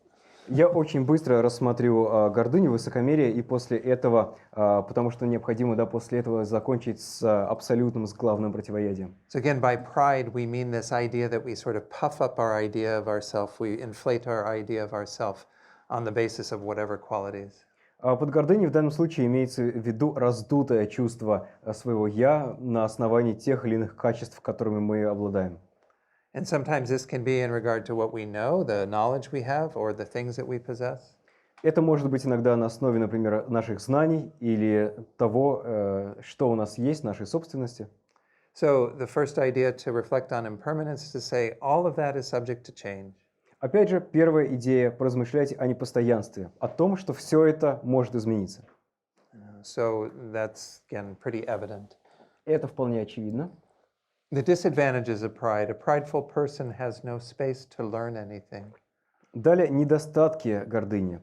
Горделивый человек не имеет возможности, не имеет пространства для развития. So if we're talking particularly about our knowledge, if we think we know everything, then will we learn from others? Если говорить о нашем знании, если мы думаем, что знаем все, то мы не сможем учиться у других. In Zen, they often talk about beginner's mind, the idea of that being the way we should ideally be, rather than prideful. И в дзене говорят об уме начинающего, да, что мы должны смотреть на себя как на начинающего, вместо того, чтобы гордиться тем, что мы многого достигли. We will never benefit from others that we can learn from if we still have pride. Мы никогда не сможем получить ничего от других, не сможем ничему у них научиться, если будем гордиться своими достижениями. And people with pride can often be isolated, and others often think poorly of them. Часто горделивые люди одиноки, и другие думают о них плохо. Okay, so I think we can see this in the world too pretty easily. Я думаю, что мы можем это видеть в окружающем мире. Pride also causes you yourself to look down on others, treat them as inferior to you, and thereby we create a result similar to that in terms of our future experience. We do that karmically through our karma. Также из-за гордыни мы смотрим на других свысока, мы обращаемся к ними с ними как с нижестоящими, и из-за этого в будущем, из-за кармического механизма, мы сами оказываемся в таких же ситуациях. Да? Это то, что называется созреванием результата, который схож со своей причиной. In regard to the specific antidotes in relation to our knowledge, we can reflect on the things about which we know very little. Если говорить о конкретных, определенных противоядиях против гордыни, то, если мы рассматриваем в качестве примера наши знания, мы можем вместо этого подумать о том, что в каких-то сферах мы знаем очень немногое. For example, if we think we have great Dharma knowledge, there's a text that many teachers often say you should examine and reflect on to recognize how much you don't know. Which one? I'll say in a moment. И учителя часто говорят, что если вы гордитесь своими познаниями в Дharме, есть один определенный текст, который вам стоит посмотреть, если вам так кажется, и вы поймете, что это не так. The one that is frequently cited is Abhidharma Kosha, the treasury of manifest knowledge. Его часто упоминают, это Абхидharma Коша, сокровищница проявленного знания. And I studied that text in the master's program, and it is very humbling. Я изучал этот текст во время своей магистерской программы, и могу сказать, что действительно я почувствовал себя значительно скромнее после этого. It's an encyclopedia of many, many different Buddhist teachings. Это энциклопедия огромного количества различных буддийских наставлений. And when you study it, you recognize how little you know. Когда вы изучаете его, вы понимаете, насколько мало вы знаете. If we're talking about qualities that we're maybe prideful of, we can reflect on the qualities of others that we do not possess. Если мы гордимся какими-то своими качествами, то можем вместо этого поразмышлять о качествах других людей, которых у нас нет. And just to be more realistic, that our qualities are not that great if others possess more than ours. Тогда мы будем более реалистично смотреть на самих себя, мы увидим, что у нас может не быть каких-то качеств, которые есть у других. And the same could be said for so many other things that we might be prideful about. Это касается и множества других вещей, которыми мы можем гордиться. Okay. So again, how to apply temporal antidotes to other harmful habits? Recall impermanence, reflect on the disadvantages of those, and apply any specific antidotes. И точно так же, если у нас есть какие-то другие вредные привычки нашего ума, то мы можем противодействовать им точно так же. Мы вспоминаем о непостоянстве, мы размышляем о недостатках того или иного состояния ума и применяем конкретные противоядия против них. Okay, let's go on then to the third difficulty, which is the difficulty of eliminating the afflictions. Теперь давайте перейдем к третьей трудной тренировке. Это трудная тренировка по уничтожению беспокоящих эмоций. And this is where we undermine the afflictions through the ultimate antidote. Здесь нам нужно полностью подорвать, полностью вырвать с корнем эти беспокоящие эмоции с помощью абсолютного главного противоядия. So on the outline, there are two topics to discuss in regard to this. В нашей схеме здесь есть два пункта. So I'm going to try to cover the first one somewhat quickly, the process of ceasing the afflictions. Я вкратце объясню первый, это процесс укрощения беспокоящих эмоций. And then we'll go on to the second one, И перейду ко второму, which is the actual instruction on doing that. где говорится о конкретных наставлениях, каким образом мы это делаем. So every one of our negative states of mind, as I said, are rooted to some degree in the three root afflictions. Все наши беспокоящие состояния ума в той или иной степени коренятся в трех основных беспокоящих эмоциях. And we have to say that everything that is negative is absolutely rooted in the root delusion of ignorance. И в частности, все негативные состояния непременно коренятся в коренном беспокоящем состоянии, которое является неведением. And recall when I talked about ignorance, I said that it is not just not knowing, it is an actual misknowing, a misunderstanding. Я упоминал о том, что неведение — это просто незнание, но и неправильное знание. So if we are able to increase our understanding of how things actually exist, that will act as the antidote to our mistaken idea of how things exist. Если мы будем совершенствовать наше понимание того, как вещи существуют на самом деле, то это будет противодействовать нашему непониманию того, как они существуют. So An example that I like to use sometimes is the example of a child who thinks that there is a monster in the room. И часто я использую пример с ребенком, который думает, что в комнате чудовище. So every night when they get ready for bed, they get very frightened because they think that this monster exists. И каждый вечер, когда ребенок идет спать, он боится этого монстра, потому что ему кажется, что он на самом деле существует и где-то сидит в его комнате. So the antidote for that misunderstanding, that misknowing, thinking that there is a monster that exists, is to show the child that the monster doesn't exist. И противоядием от этого неправильного знания, от мысли о том, что этот монстр существует, является правильное понимание того, что монстра не существует. And you can do many other things to help them to not have fear, but until they are convinced that there is no monster in the room, they will still have the potential for fear. Вы можете сделать многое другое для вашего ребенка, чтобы он не боялся, но до тех пор, пока у него остается идея о том, что в комнате есть монстр, по-прежнему сохраняется потенциал. Он в любой момент снова может почувствовать страх. So what we have to do is to, for example, with that child, is to shine a light under the bed and in the closet and wherever there is a space where the monster could be and show that there is no monster. Мы можем, например, посветить фонариком под кроватью, в шкафу и так далее, чтобы показать ребенку, что в комнате нет монстра. And eventually the child will become convinced that that is the case, that there is no monster, and they will no longer have the idea that there is a monster. В конечном счете ребенок поймет, что на самом деле монстра в комнате нет, и это устранит его идею о том, что монстр в комнате есть. So in the same way, we have this belief in a monster that we call inherent existence or intrinsic existence. Точно так же мы верим в монстра, который можно назвать неотъемлемым существованием или внутренне присущим существованием. And this is the source of all of our fear and negativity. И эта вера и является источником всего нашего страха, всех наших негативных состояний. So in order to counteract that ignorance, in the end, we have to cultivate the wisdom that knows the opposite. И для того, чтобы противодействовать этому неведению, этой вере в этого монстра, да, нам нужно культивировать противоположность этого, то есть правильное понимание того, что на самом деле этого нет. So as Geshe Lundap Sopa says in this short quote, ignorance acts as the basis for all the others, all the other negative emotions. It has the most far-reaching consequences, and it is the most difficult to remove. Как говорит Геше Сопа, неведение выступает основой для всех остальных, имеется в виду всех остальных беспокоящих состояний. У него самые долгоиграющие, да, долго идущие или далеко идущие последствия, и его труднее всего устранить. So Geshe Sopa goes on to talk about the analogy of a tree. И далее Геше Сопа приводит аналогию с деревом. That it's much easier with a tree to work on the branches, the leaves, and so on. But in order to get rid of the tree completely, you have to undermine the roots. Он говорит о том, что намного легче нам что-то сделать с листьями, с ветвями этого дерева. Но если мы хотим полностью избавиться от дерева, у нас нет другого выхода, нам нужно вырвать его с корнем, да, или подрезать его под корень. Unless we uproot the tree, we will continue to have that tree coming back again and again.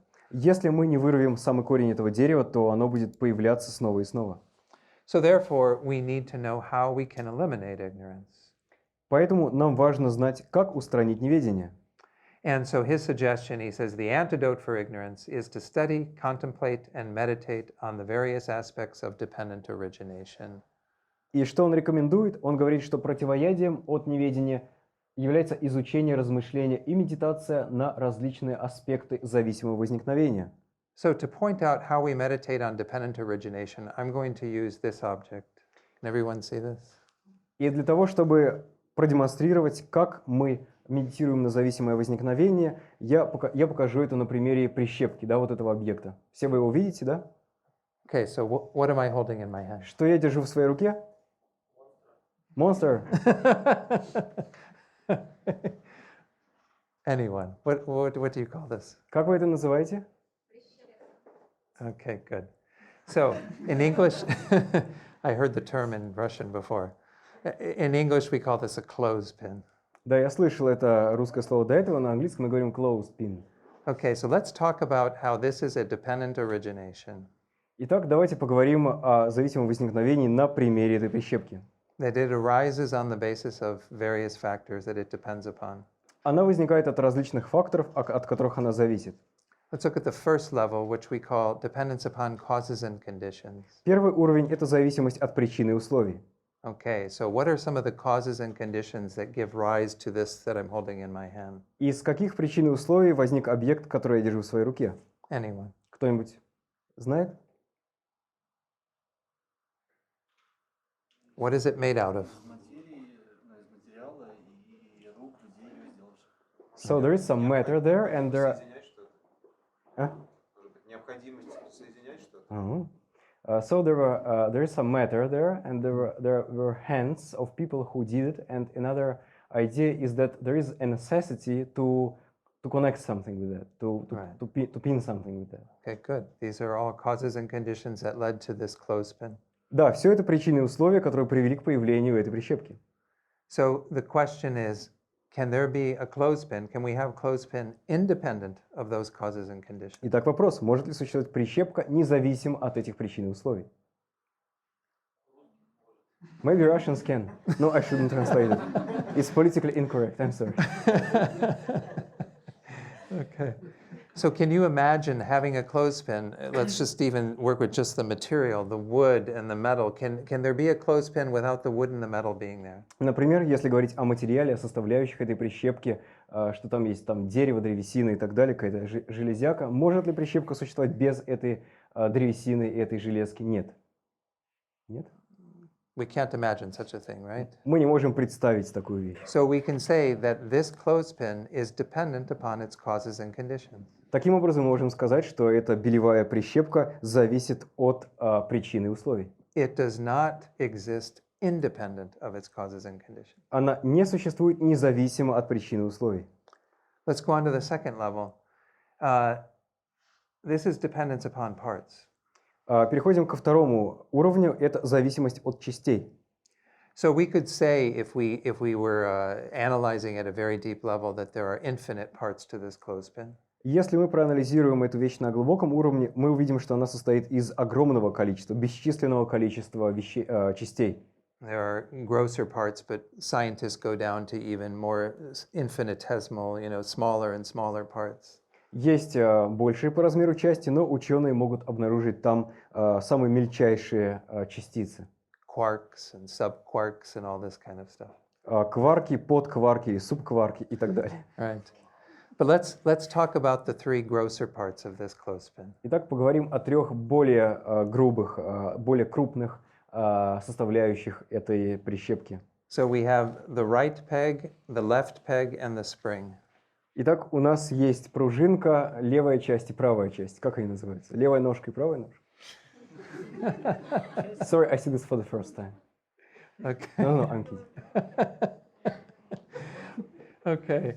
So can we find a clothespin that exists independent of those parts?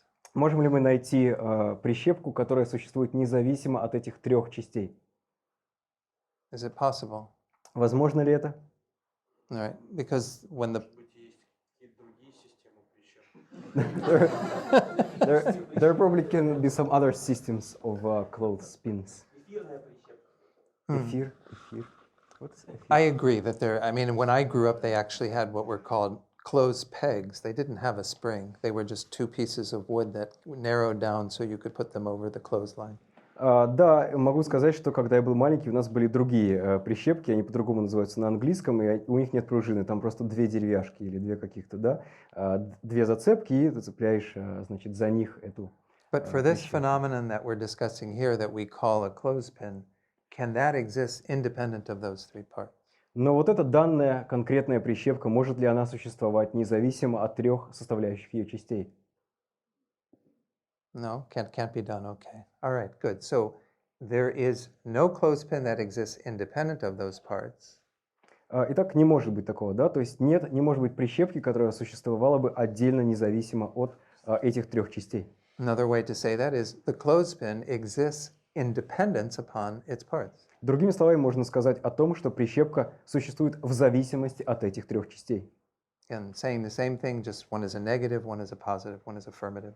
Это просто утверждение или отрицание, но это одна и та же мысль. Okay.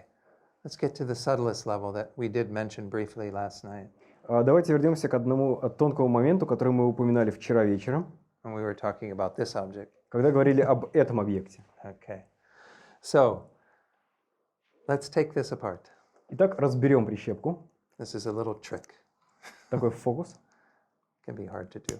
Может быть, сложно иногда сделать. Here's the 3 parts, right? Вот 3 части. Okay. Is there a clothespin in my hand now? Вот сейчас в моей руке прищепка. Anyone? No? Кто-нибудь? Okay. Is there a clothespin in my hand now? А сейчас в моей руке прищепка. Is there a clothespin in my hand now? А сейчас в моей руке прищепка. Okay. You're all doing really well. Все вы очень хорошо справляетесь. Let's see, I'm not hiding it. I'm not doing anything special, right? Я ничего не прячу и не делаю ничего особенного. But now, those 3 pieces are here. Is there a clothespin in my И hand вот now? сейчас эти 3 части у меня здесь вместе. И есть ли у меня теперь прищепка? So where did it come from if it wasn't in the first part, it wasn't in the second part, and it wasn't in the third part? Откуда она появилась, если ее не было ни в первой части, ни во второй, ни в третьей? Where did it come from? Откуда она появилась? From up above. Итак, свысока, да, сверху, она с небес пришла. Where did it come from? Итак, откуда появилась прищепка?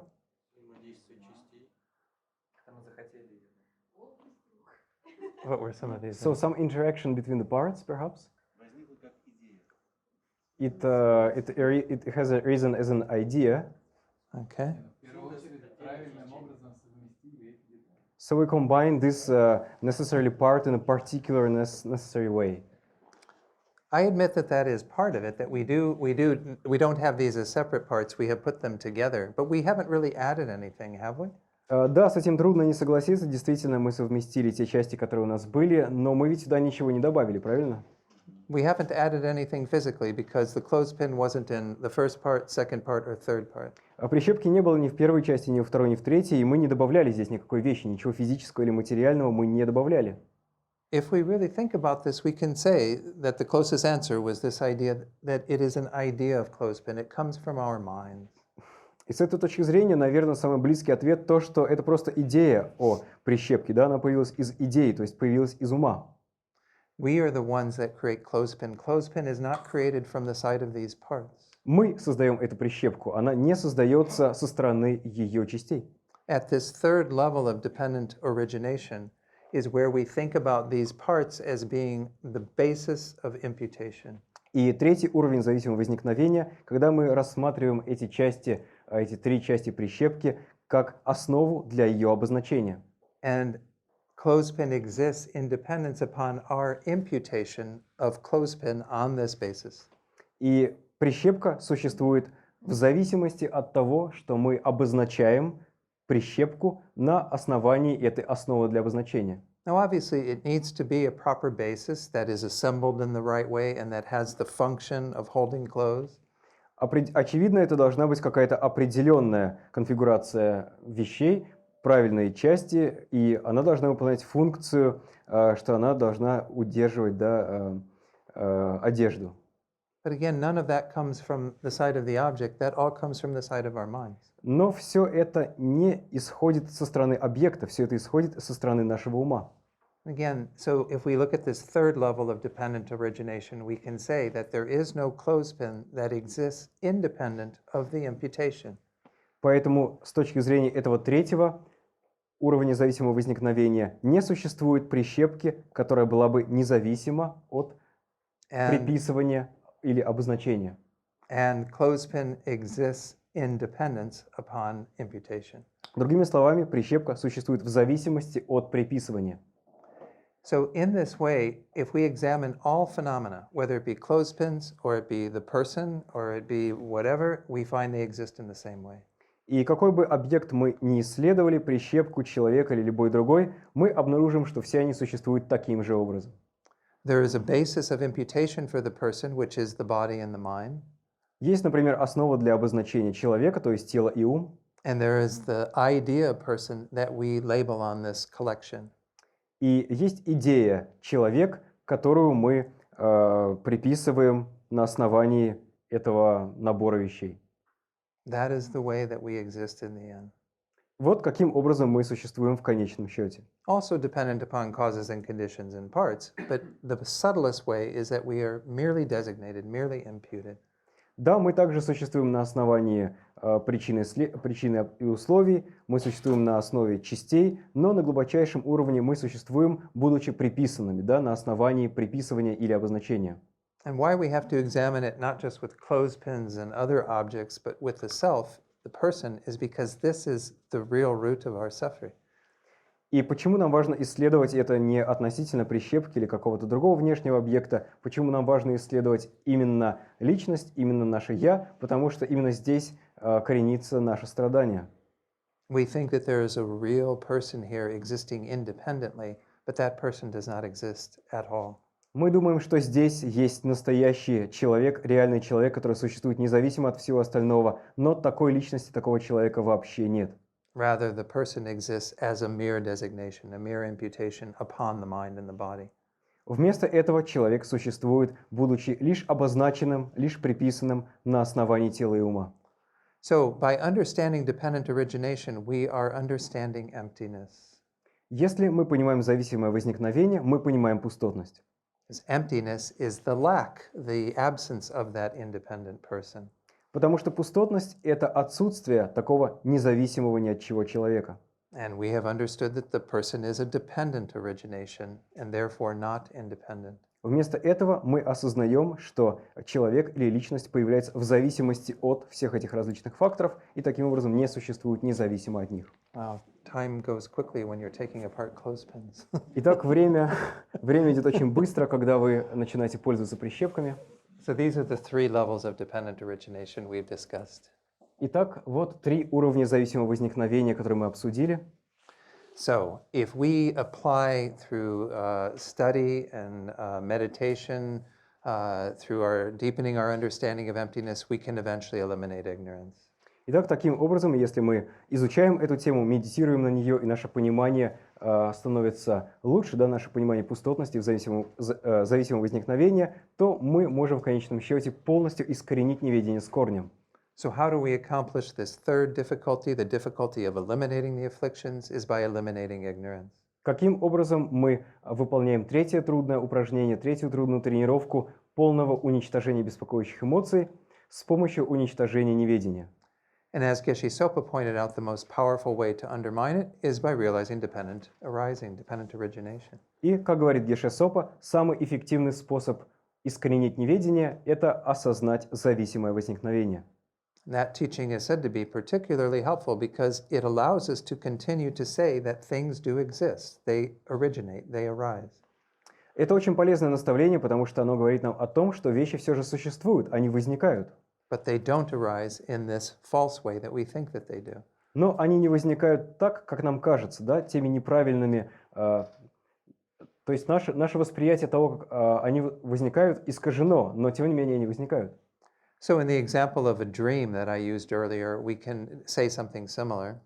Например, я до этого использовал пример сна, сновидения, и здесь можно сказать примерно то же самое. If you had perfect awareness in a dream, you would understand that the dream objects that appear do not exist in a real way. Если во сне вы понимаете, что те объекты, которые перед вами предстают, не существуют на самом деле, то вам этот сон не принесет никаких проблем. But that doesn't mean that you would deny that they appear at all. Но при этом мы не отрицаем, что мы видим сон. They just don't exist in the way that they appear. Просто те вещи, которые мы видим во сне, не существуют так, как они кажутся. Because to our dreaming mind they appear real, but we come to know that they are not real in that way. Когда мы спим, перед нашим умом они предстают как реальные, но на самом деле они реальными не являются. So if we come to understand that things do originate, but they are dependent, therefore we know that they are not independent. Если мы понимаем, что вещи появляются, но появляются в зависимости от многочисленных факторов, то это устраняет нашу веру в то, что они независимы. So this is obviously, these are teachings that we need to investigate very, very deeply. Итак, конечно, нам очень важно подробно изучить и исследовать эти учения. That every one of us can realize that truth of emptiness, that wisdom. Но каждый из нас может познать эту истину пустотности, эту мудрость. So let me pause here for just to see if there's any short questions, because we are at 9:30 now. Давайте остановимся. Есть ли у вас какие-то вопросы, но короткие, потому что уже 9:30. You all have realized emptiness, maybe. Может быть, вы все осознали пустоту? Короткий вопрос. Допустим, речь вот про, ну, может быть, я немножко опоздал, да, не слышал. Но вот если взять, допустим, тему страха и обратную тему, как вот страх и любовь, например, да, как разные полярности, да. Если присутствует страх, любви нет, да, и если есть любовь, то как бы страха тоже нет. То есть, если у человека присутствует много, например, страхов, да, есть ли практики в тибетском буддизме по прямой трансформации страха в любовь, без каких-либо умствований, анализа и других умственных учений? So maybe I was a little bit late, but the question is about fear, because we Okay. mentioned fear, and it is said also that love and fear can be considered to be the opposite. Like if we have love, we don't have fear, and if we have fear, there is no love. So the question is, in Tibetan Buddhism, are there any kind of practices that allow one to transform fear into love without any kind of intellectual elaborations and so on, to shift directly from fear to love? Yeah, I would say that some of the other things that we discussed, if we look at the mind of fear, what would we say it is closest to in terms of the other root affliction? Да, мы это частично обсуждали. Например, если посмотреть на страх, мы можем попробовать определить, к какой из коренных беспокоящих эмоций он ближе всего. In my estimation, although fear could be seen to be involved with attachment to some degree, it's mostly involved with some level of aversion or anger. И мне кажется, хотя страх может быть связан и с привязанностью, но в первую очередь он коренится в гневе и отвращении. So we want things to be the way that we like them to be, and with fear, we feel that we're threatened, that something is going to change that we won't like. It's an anticipation of an unpleasant experience. Мы хотим, чтобы все было так, как нам нравится, но у нас возникает ожидание, предчувствие того, что что-то может измениться к худшему, и у нас возникает отвращение, у нас возникает гнев в отношении этого, да? То есть это предчувствие, это ожидание каких-то неприятных изменений. So I would say we could use many of the same antidotes that we saw in regard to anger or aversion. И мы можем использовать многие из тех противоядий, которые мы обсуждали, когда говорили о гневе и отвращении. And if we had fear of a particular person, there's nothing, you use the example of love being the opposite of fear, there's nothing at all to stop us from having love and compassion for that person. И если, например, говорить о любви как о противоядии против гнева, против страха, например, если мы боимся какого-то человека, то в принципе нет ничего, что удерживает нас от зарождения любви в отношении человека, которого мы боимся. Difficult to practice, but nonetheless the same type of antidote. Это может быть трудно сделать, но тем не менее противоядие то же самое. But anyway, fear is a very big subject. I have taught on it occasionally, and there are many dimensions to fear. Но в целом страх — это очень большая тема, и я периодически даю на эту тему целое учение, и там много разных измерений и аспектов. If I had more time, perhaps I could elaborate, but we don't have the time. Поэтому, если бы у меня было время, я мог бы рассказать подробнее, но похоже, что у нас его нет. But we don't have to understand emptiness to be free of fear at the more immediate level. Но нам не обязательно постигать пустотность для того, чтобы освободиться от страха, да, в качестве промежуточного уровня. We can generate some sense of love and compassion for others or for ourselves in the moment that can alleviate that fear. Мы можем почувствовать любовь и сострадание к другим или к себе в этот момент. Это поможет уменьшить страх. So, okay. All right. So, what I would encourage you to do, we have this last bit, which is further advice on how to practice these teachings. И о чем бы я еще хотел рассказать, у нас есть последняя часть, это совет, как практиковать в дальнейшем. И что я хотел бы вам посоветовать? So, essentially, the advice that we get from Geshe Sopa is to find which afflictions predominate us, which I've already introduced this idea. What are the things that are strongest in your own mind? Геша Сопа дает нам совет исследовать ваш ум и попробовать определить, какая из беспокоящих эмоций, какое беспокоящее состояние является самым сильным именно у вас. Это то, о чем я также говорил до этого. And then, of course, once you've identified those, you have to make this determined effort to apply the appropriate antidotes to counteract them. Когда вы определили, что это за беспокоящее состояние, вам нужно принять твердое решение применять соответствующие противоядия. And, of course, to work hard to eventually eliminate them completely. И прилагать большие усилия для того, чтобы в конечном счете полностью избавиться от проблемы. So maybe you could just read this. If you don't make this kind of effort, if you take a lackadaisical, kind of not so serious attitude towards the precepts and think, I can commit small infractions and it won't do much harm, you're headed for nothing but trouble. Геша Сопа говорит, если вы не прилагаете больших усилий, если вы относитесь легкомысленно к своим обетам и обязательствам и думаете, я могу допускать небольшие нарушения и это не принесет большого вреда, то вы движетесь к беде. So again, we will experience joy if we make a concerted effort to apply these antidotes in our lives. Если мы будем прилагать систематические усилия к практике нужного противоядия, то мы в конечном счете достигнем успеха. Да, мы достигнем вот этого радостного отпускания.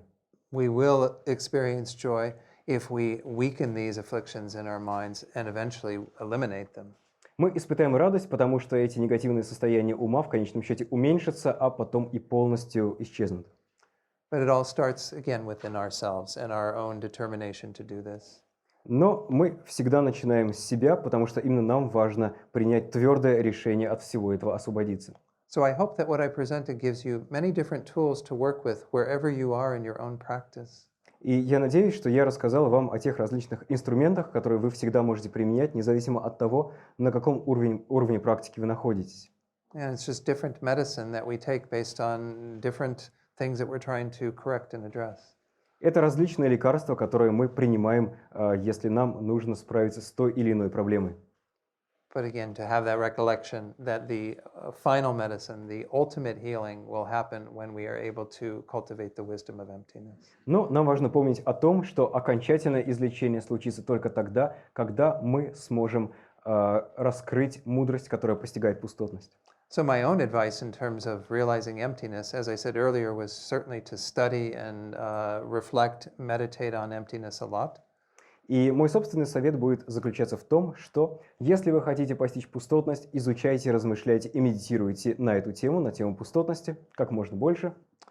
But in particular also to rely upon spiritual guides who have deeper awareness of emptiness than, for example, I possess.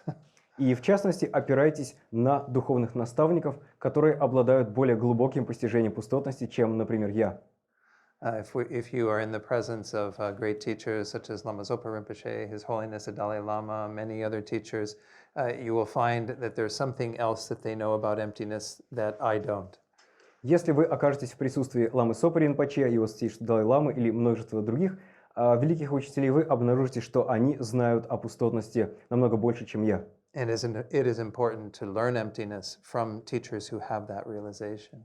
И очень важно изучать пустотность с теми учителями, которые обладают такой реализацией. So that would be my own advice is to seek out teachers who have that qualification. Поэтому мой совет в том, чтобы найти учителей, обладающих такими качествами. And then just pursue and continue to not give up, and eventually you will achieve that final cessation. А потом просто продолжайте, не сдавайтесь, и в конечном счете вы достигнете прекращения, да, или освобождения от этих негативных привычек. Okay, so in order for everyone to get out of here, I'm sorry I kept you 10 minutes later. Let's do our dedication and conclude. Итак, перед тем, как мы сможем пойти домой, извините, что я вас задержал, давайте сделаем посвящение заслуги. So in our own hearts now, we dedicate for the welfare of ourselves and all sentient beings. Итак, мы в нашем сердце зарождаем такое желание, пусть эта заслуга будет посвящена, принесет благо всем живым существам. Think very strongly that through the force of everything we've done here tonight, may we ourselves attain enlightenment and lead all sentient beings to that state. Мы думаем, пусть благодаря тем усилиям, которые я приложил здесь, пусть я сам достигну просветления, и пусть его достигнут все живые существа. We can also dedicate for those spiritual guides who have that knowledge that we seek. Мы также можем посвятить заслугу тем духовным наставникам, которые могут вести нас к постижению пустотности. Recognizing how much we need them in our lives for that instruction, we make strong prayers for their good health and long lives. Осознавая, насколько мы в них нуждаемся в нашей жизни, на нашем духовном пути, мы делаем пожелания, чтобы их здоровье было хорошим и жизнь долгой. So you can think about His Holiness, you can think about Ламы Сопы Ринпоче, you can think about whatever teachers that you and others have in their lives. Вы можете подумать о Ламе Сопе Ринпоче, о его святейшестве Далай-ламе, о любом другом учителе, о любых других учителях, которые есть в вашей жизни или жизни других людей. I think that you want them to remain in this world very long so that we and others can benefit from their presence. Пожелайте, чтобы они оставались в нашем мире очень долго, чтобы и мы, и другие смогли получить огромную пользу от их присутствия. Then it's also useful to dedicate for those beings whose situation moves us at this time. Также полезно посвятить заслугу тем людям или живым существам, чья ситуация затрагивает наше сердце сейчас. So if you know sentient beings who are experiencing obstacles or illness, who are dying, who have died, then you can think of them now. Если вы знаете, что какие-то люди столкнулись с проблемой, или заболели, или умерли, или умирают, вы можете также о них вспомнить и посвятить им заслугу. And you can send this positive energy out to them so it helps to relieve their suffering and bring them happiness. Вы как бы посылаете им положительную энергию, которая освобождает их от страданий и приносит им счастье. And in the same way, may all beings find true peace and happiness through our efforts here tonight. И точно так же мы думаем, пусть все живые существа встретятся с спокойствием и счастьем благодаря тем усилиям, которые я сегодня приложил. So thank you all so very much. I've really enjoyed my time here in Moscow, and I appreciate your being here tonight. Всем большое спасибо. Я получил огромное удовольствие от пребывания в Москве. И спасибо, что вы пришли.